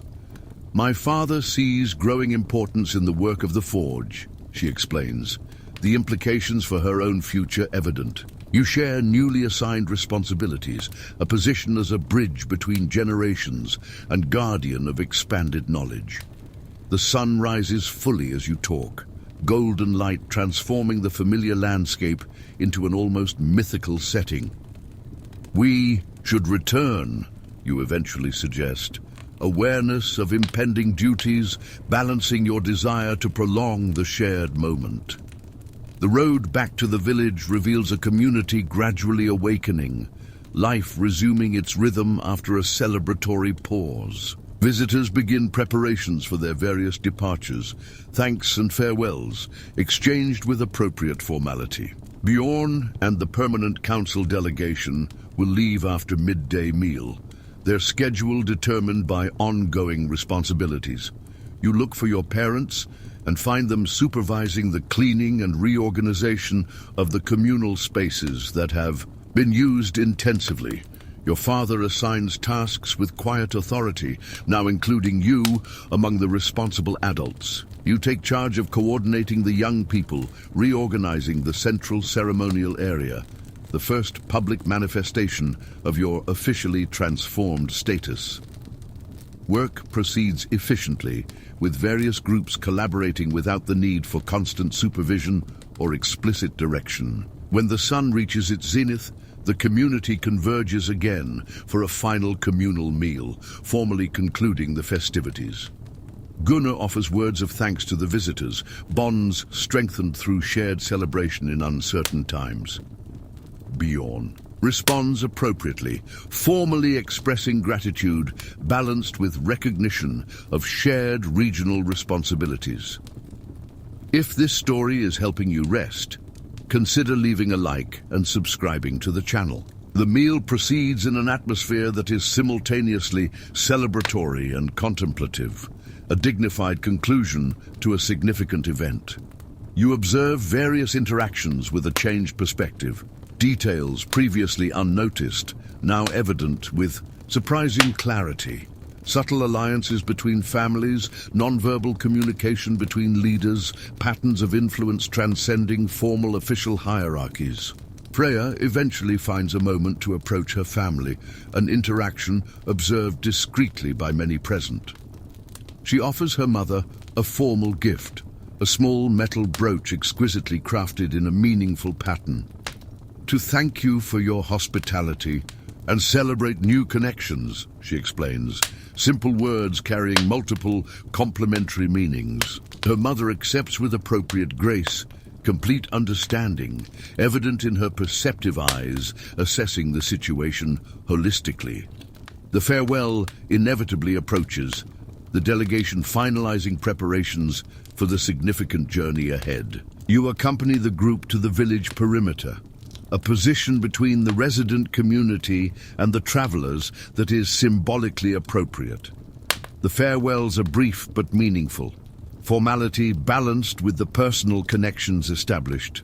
During the shared celebration, when Freya finally approaches, words become secondary to the more fundamental communication through conscious presence. Until the winter solstice, she says simply, referring to the Permanent Council's next planned visit. You nod affirmatively, the temporary separation contextualized within a more meaningful continuity now clearly established. The delegation finally departs, their figures gradually diminishing in the distance as they follow a well-established trail. You remain watching until the group disappears completely, the moment marking the transition from celebration to renewed daily life. The village gradually resumes its normal rhythm, regular activities restarting with renewed energy after a significant pause. You head to the newly established Young Adults Council meeting, the first formal session after its official initiation. The 5 new members meet with slightly more experienced members, continuity ensured through intentional overlap. Gunnar briefly introduces the group's expanded purpose, growing responsibilities in response to changing regional circumstances. We need perspectives that honor tradition while adapting to emerging needs, he explains clearly. Discussion initially focuses on practical implementations, expanded training, improved communication, diversified preventive preparation. You contribute specific observations from the assembly, contextualized information for immediate and effective local application. Others offer complementary specialties, collective knowledge significantly transcending isolated individual capabilities. A comprehensive plan gradually emerges, responsibilities distributed according to specific skills and complementary interests. When the meeting concludes, a palpable sense of shared purpose remains, a solid foundation for future collaboration established. You later walk to a newly constructed observation tower, needing a literally and figuratively expanded perspective. The simple but functional structure offers a panoramic view of the village and its immediately relevant surroundings. From this height, patterns become evident: cultivated fields, interconnected trails, sustainably managed forests. The community reveals itself as a complex organism, individual parts functioning harmoniously within a complete integrated system. The sun begins its descent in the west, shadows gradually lengthening across the familiar landscape transformed. By perspective, you consider your personal position within this system, your individual role within the clearly established, interdependent community. There is no true independence, you understand deeply. Only functional interdependence recognized, or illusorily denied. When you eventually descend, your body finally communicating its need for rest after extensive celebration and significant transformation. The family cabin looks different now, a space simultaneously unchanged and completely transformed by your altered perspective. Your parents greet you with subtly modified interactions, respect for the emerging adult, balanced with constant parental love. Your sister observes these changes closely, her own future glimpsed through your currently witnessed experience. The evening meal is consumed with heightened appreciation, familiar simplicity gaining depth through expanded understanding. Conversations flow naturally, topics alternating between practical and philosophical, without artificial hierarchical distinction. Tomorrow we begin planned implementations, your father comments, the return to normalcy carrying an implicit renewed purpose. You nod understandingly, the constant cycle of celebration and work forming the fundamental rhythm of community existence. When you finally retire for much-needed rest, your body is exhausted, but your mind is clarified after intense transformative experiences. Your sleeping area remains physically unchanged, its meaning completely transformed through your officially modified status. Lying down, you observe familiar patterns of light and shadow dancing on the ceiling of the rustic hut. You consider the path traveled and the journey ahead, continuity clearly perceived through seemingly superficial transformations. The world has expanded dramatically through recent experiences, horizons extending beyond previously perceived limitations. Simultaneously, your connection to a specific place, a particular community, has been strengthened through a deeper understanding of essential interdependencies. As sleep finally approaches, thoughts turn briefly to Freya, future possibilities glimpsed without hasty anxiety. Time has taken on an additional dimension through recent experiences, informed patience replacing the impulsive urgency characteristic of youth. And so, anchored simultaneously in the familiar and open to the emerging, you gradually drift into well-deserved rest. The days following the festival gradually establish a new rhythm for your life, transformed by the recent ritual. You wake before dawn, your body naturally synchronized with the expanded responsibilities you have now formally assumed. The ceremonial mark has completely faded from your forehead, temporary external transformation replaced by permanent internal change. Morning movements occur with renewed purpose, preparation for a day that carries expanded meaning after the official transition. Your mother notices subtleties in your altered posture, a discreet smile revealing silent approval of the evolution she has witnessed. The council meets at noon, she reminds you, as she prepares simple food for the gradually awakening family. You nod in acknowledgement, your mental schedule automatically reorganizing to efficiently accommodate multiple commitments. Traditional tasks in the communal fields now share priority with emerging responsibilities within the social structure.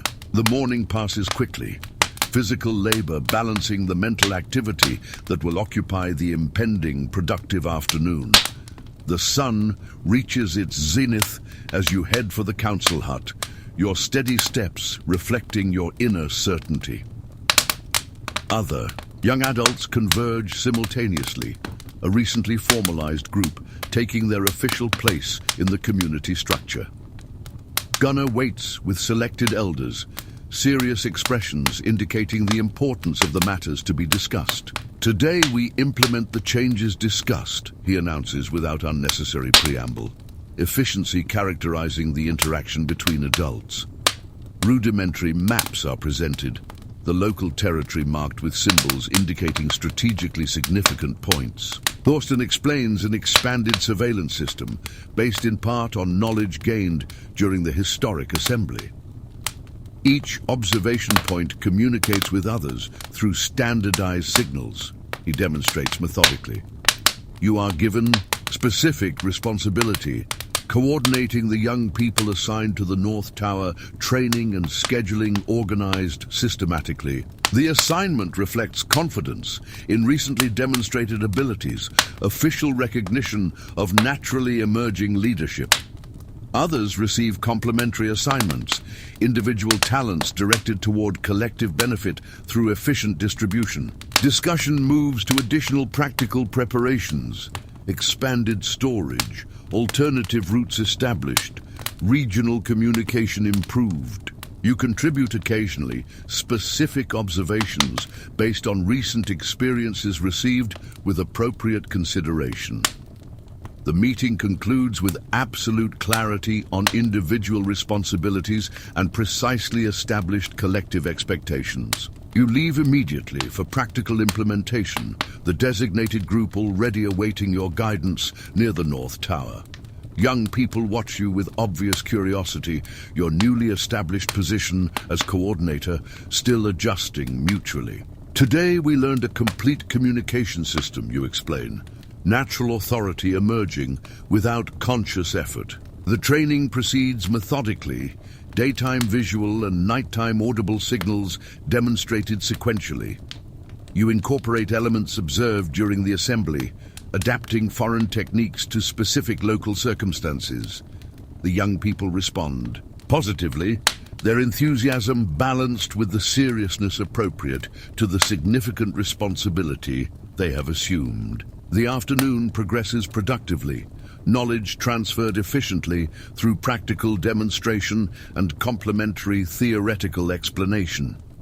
As the first shadows lengthen, you establish an initial surveillance schedule, responsibility distributed equitably among participants. Rotation occurs at dawn and dusk, you conclude, a simple system ensuring continuous coverage without individual exhaustion. You take the first shift yourself, setting an example through direct participation in officially assigned tasks. The elevated position offers a privileged perspective, the entire village visible as a functional three-dimensional model below. People move with purpose, diverse activities collectively sustaining a complex, interdependent community. Cultivated fields extend methodically, crops organized according to knowledge accumulated through generations of careful observation of nature.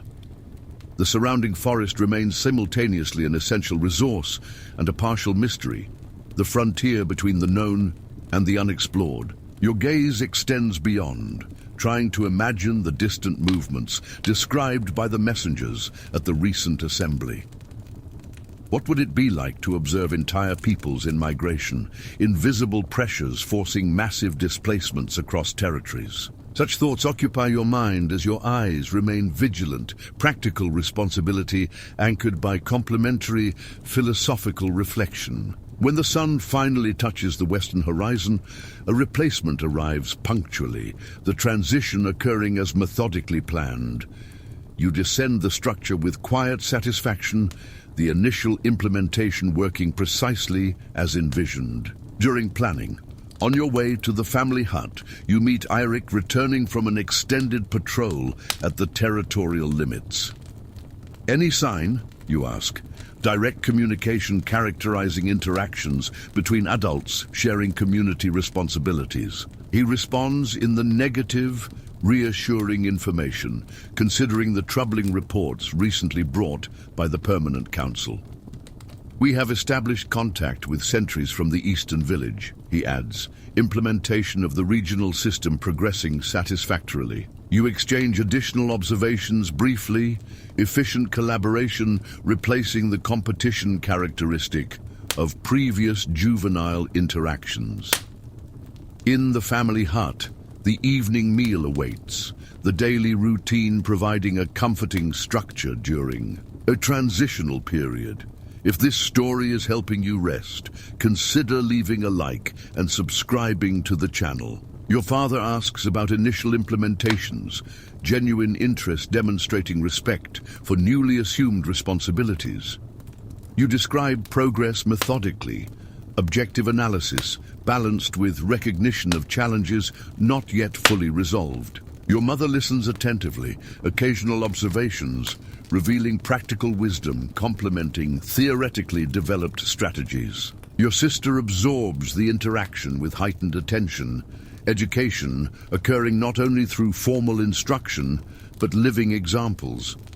After the meal, you complete a written record of daily activities, a system recently implemented after observations at the meeting.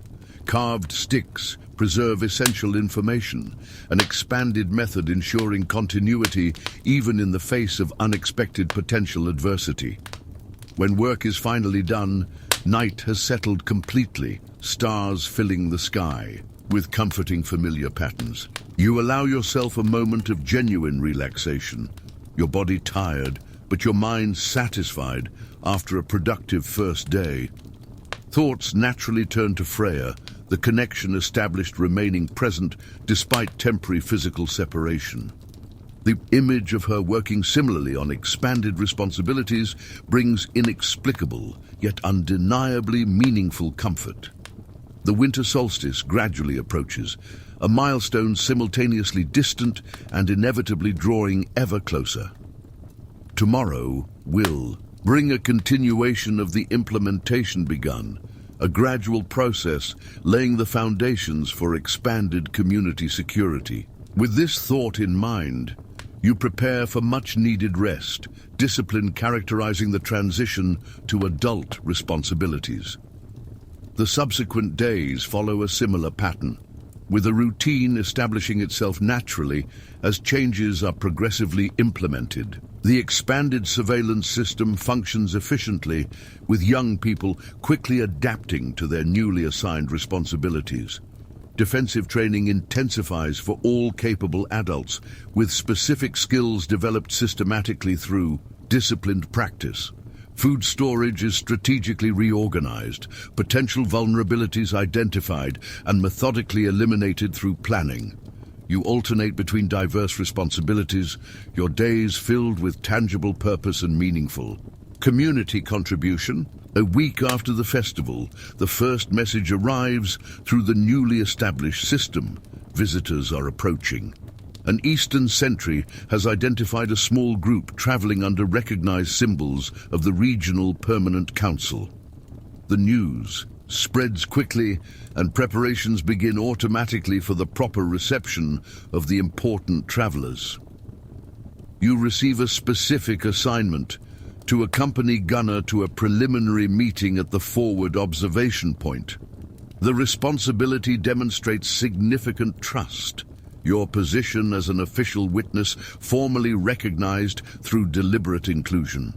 You depart immediately, rarely used horses now justified by the potential urgency of the impending communication.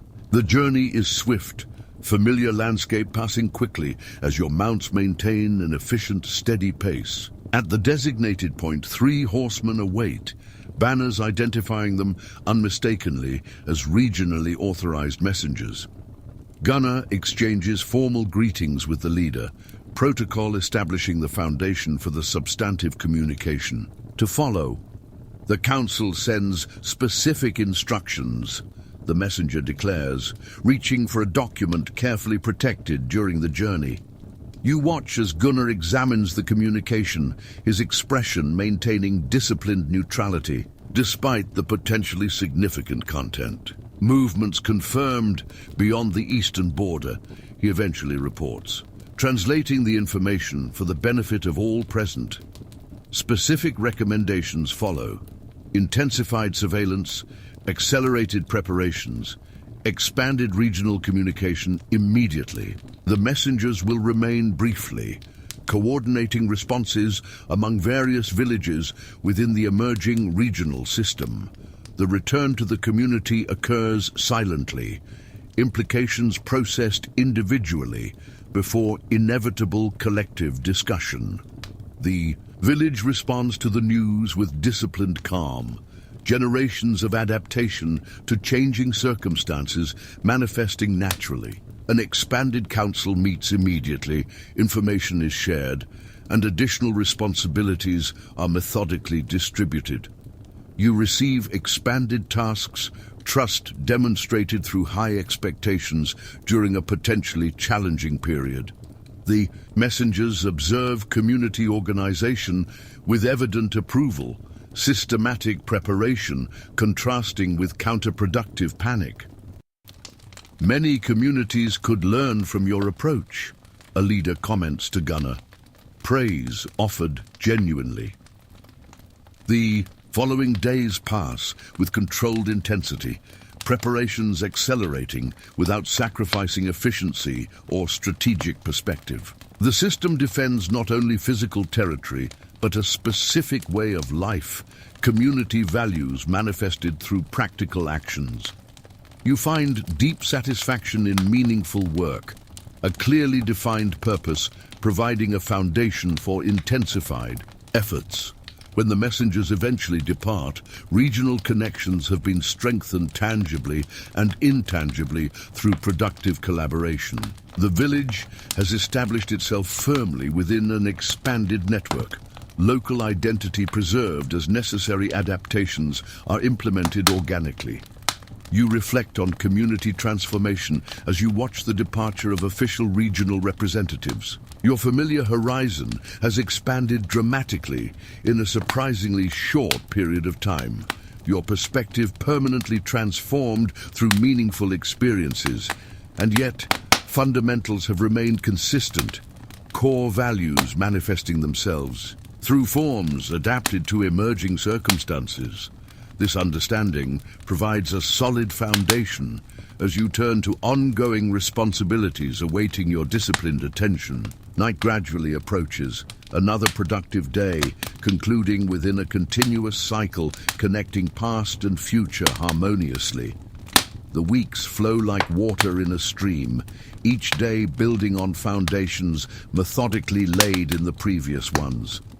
Autumn advances inexorably, the air gradually growing colder, the days shortening with a subtlety almost imperceptible on a daily basis. You have established a balanced routine between diverse responsibilities, transitioning into full adulthood, manifesting organically. Mornings often begin in the observation tower, supervising the system now functioning efficiently under your coordination. Previously reluctant young people demonstrate surprising dedication, a shared purpose transcending pre-existing individual differences. The example you have consciously set influences behavior, with leadership manifesting itself through consistent actions rather than words. Your presence in the tower provides an opportunity for reflection alongside practical vigilance, with thoughts expanding with the horizon in view. Messages arrive regularly through the regional system, with information being shared to keep communities connected despite the distances. News of distant movements gradually confirms itself, specific details emerging through diverse reports that consistently converge. Small groups have already arrived in neighboring territories, cautiously welcomed within structures established during a historic assembly. A permanent council coordinates regional responses, collective wisdom manifesting itself through a balanced approach to the emerging situation. Gunnar methodically shares information during expanded meetings, controlled transparency replacing potentially destructive rumors. We prepare not out of fear, but out of prudence, he often reminds them, a crucial distinction for maintaining community stability. You observe a gradual transformation of the village, physically and psychologically adapting to an altered reality without losing its fundamental essence. Expanded warehouses are systematically filled, abundant harvests preserved through traditional techniques and newly acquired innovations. Defenses are quietly strengthened, natural barriers strategically supplemented without creating the oppressive atmosphere of explicit fortification. Diverse individual skills find expression through specific contributions, unique talents directed toward the collective good. Hedda trains young weavers intensively, expanding the production of warm clothing in anticipation of potential future needs. Thorsten shares traditionally reserved medicinal knowledge, carefully storing dried herbs in significantly increased quantities. His father coordinates hunters expanding territorial exploration, detailed mapping complementing surveillance. With in-depth geographical knowledge, you often find yourself navigating between these diverse groups, your unique position allowing you a comprehensive view of the complementary preparations. A council of young adults meets regularly, specific adaptations implemented based on practical observations during daily operations. The communication system is continuously improved, efficiency increased through adjustments based on methodically accumulated experience.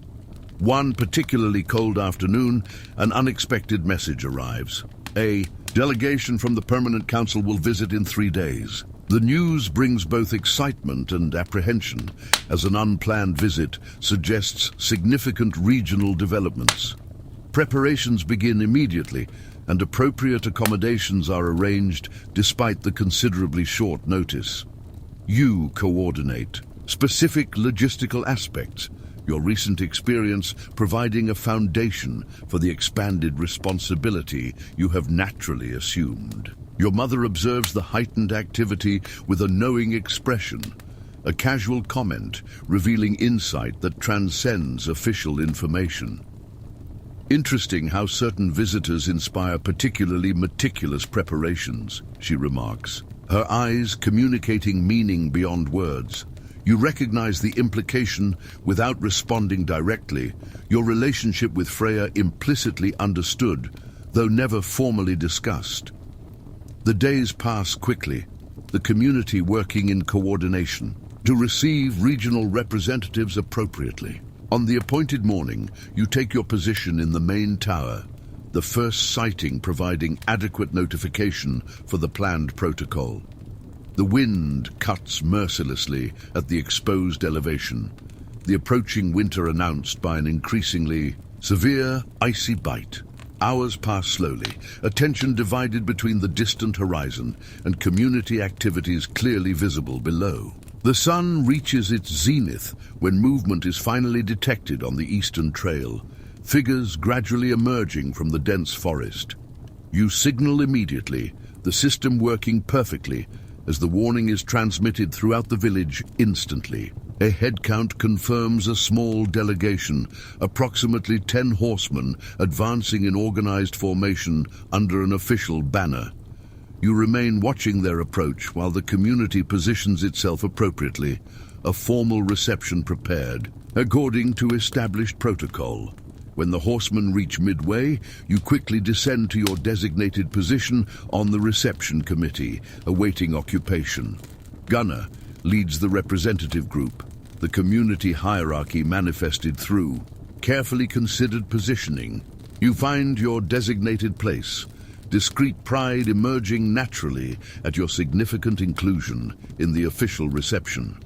The delegation finally approaches, faces gradually becoming recognizable as the distance steadily decreases. Bjorn leads the group, his serious expression communicating the importance of the visit even before words are exchanged.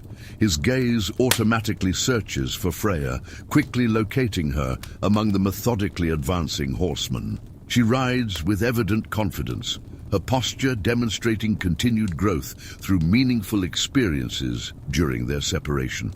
If this story is helping you relax, consider leaving a like and subscribing to the channel. When the delegation finally stops, formal greetings are exchanged, protocol establishing the foundation for substantive communication. "We bring news from the Permanent Council," Bjorn announces, after the preliminaries are properly concluded. Gunnar invites visitors to an immediate private discussion, the urgency apparent transcending traditional hospitality temporarily. You receive a discreet indication to follow, your inclusion demonstrating significant trust during a potentially crucial moment. The group heads for the council hut, the delegation and local representatives moving with obvious purpose. Inside, The designated space, formalities are partially dissolved, direct communication replacing the elaborate protocol required in public. We have confirmed significant movements across the eastern borders. Bjorn begins without unnecessary preamble, his seriousness evident. A detailed map is presented, with specific markings indicating confirmed movements and carefully calculated projections. 3 main tribes are moving simultaneously, pressured by even more eastern groups in coordinated movement. The information is absorbed silently, implications processed individually before collective discussion begins. Rest stations established during the assembly are already receiving small advance groups, testing the newly implemented system. We anticipate the arrival of larger contingents before the winter solstice. Bjorn continues, the timeline intensifying the significance. Specific recommendations follow. Capacity expanded immediately, supplies strategically reorganized, communication intensified regionally. You observe Freya during the presentation, her dedication evident in her focused expression reflecting the responsibility she has taken on. When your eyes eventually meet briefly, communication transcends the need for words in a moment of mutual understanding. The technical discussion continues in detail, practical aspects elaborated with the precision characteristic of truly effective planning. The delegation will remain for 3 days, collaborating on the implementation of necessary adjustments identified by the Council. When the initial meeting finally concludes, specific responsibilities are assigned, immediate action temporarily, replacing deliberation. You are assigned to work directly with Freya on an expanded assessment of the perimeter defense system. The assignment brings both professional and personal satisfaction, an opportunity for meaningful collaboration during significant circumstances. Implementation begins immediately, the afternoon devoted to strategic reorganization based on newly acquired information. You work efficiently with Freya, the dynamic established during previous shared experiences manifesting itself naturally. The village has changed significantly, she observes, as you methodically inspect the northern perimeter. You agree. The transformation evident physically through visible preparations and psychologically through shared purpose. As a blacksmith, do you see the world differently now? You ask, genuine curiosity transcending superficial conversation. She considers carefully before responding, reflection characterizing mature interaction between adults discussing meaningful issues. Metal is completely transformed through controlled fire, she eventually replies. Communities, similarly, through managed challenges. The metaphor resonates deeply.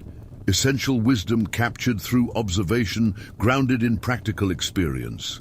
Work continues until light fails completely, growing darkness finally forcing a temporary conclusion to the comprehensive assessment. You escort Freya back to the village, the silent walk providing a contemplative interlude after an intensely productive afternoon.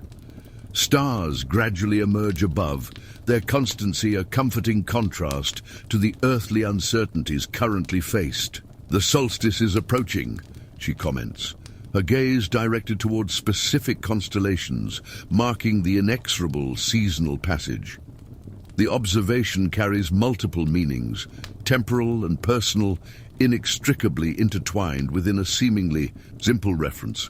A point of transformation, you reply, a comment applying simultaneously to the astronomical phenomenon and your shared circumstances. The conversation develops naturally from there.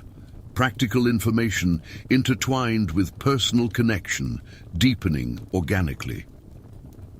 When they reach the center of the village, separation becomes necessary. Distinct responsibilities awaiting their respective attention. See you tomorrow, she says simply, common words carrying expanded meaning through a shared specific context. You nod affirmatively, balanced anticipation characterizing a mature response to the planned collaborative continuation.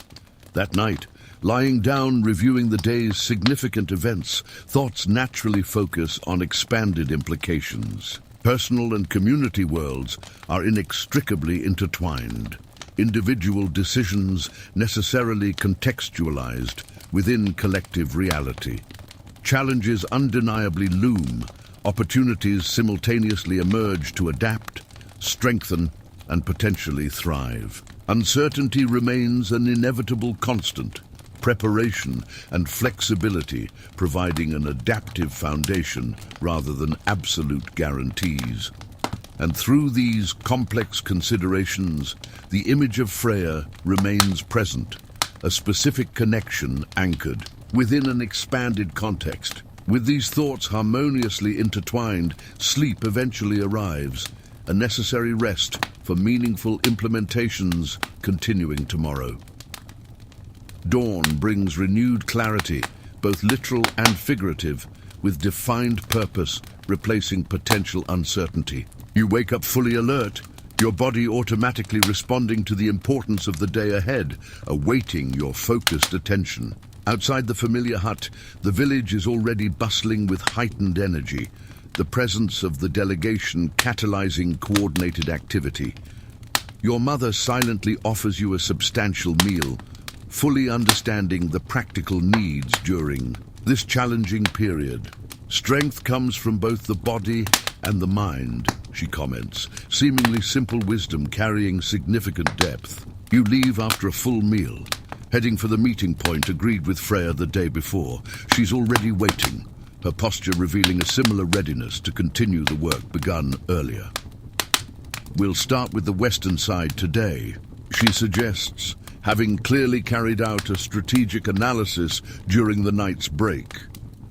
You work methodically, assessing natural and man-made defenses with a simultaneously technical and practical eye. Loose stones are strategically rearranged, natural barriers discreetly supplemented without creating an explicitly militarized appearance. Collaboration flows organically, communication often transcending the need for elaborate verbal instructions. We work well together, Freya observes during a brief pause, a simple statement carrying potentially expanded meanings. You agree silently, a connection established through shared experiences, manifesting itself in evident practical efficiency. Other groups work simultaneously on various projects, the entire community mobilizing in a coordinated manner in response to recent information. Bjorn supervises the fortification of the forge, the strategic importance of metalworking clearly recognized by the community. Tools become weapons when necessary, returning to practical use once the danger has passed, he explains. The name flexibility demonstrated contrasts with permanent fortifications, adaptability replacing explicit militarization as the preferred strategy. You absorb the implicit lesson, a principle applicable beyond the immediate specific circumstance to an expanded vital philosophy. At noon, Gunnar calls an expanded meeting, with various representatives converging for an interim assessment of progress. Succinct reports are presented sequentially, an efficient methodology, allowing for comprehensive understanding without unnecessary redundancy. You describe modifications implemented at the perimeter, specific observations contributing to the collective strategic assessment. Freya complements naturally, slightly different perspectives converging on practical recommendations that can be implemented immediately. Bjorn observes interaction with unreadable expressions, evaluation occurring silently during an apparently exclusively professional exchange. The afternoon brings practical continuation of the implementations discussed, efficient division of responsibilities, maximizing community productivity. You now coordinate an expanded group, young people working diligently under focused but encouraging supervision.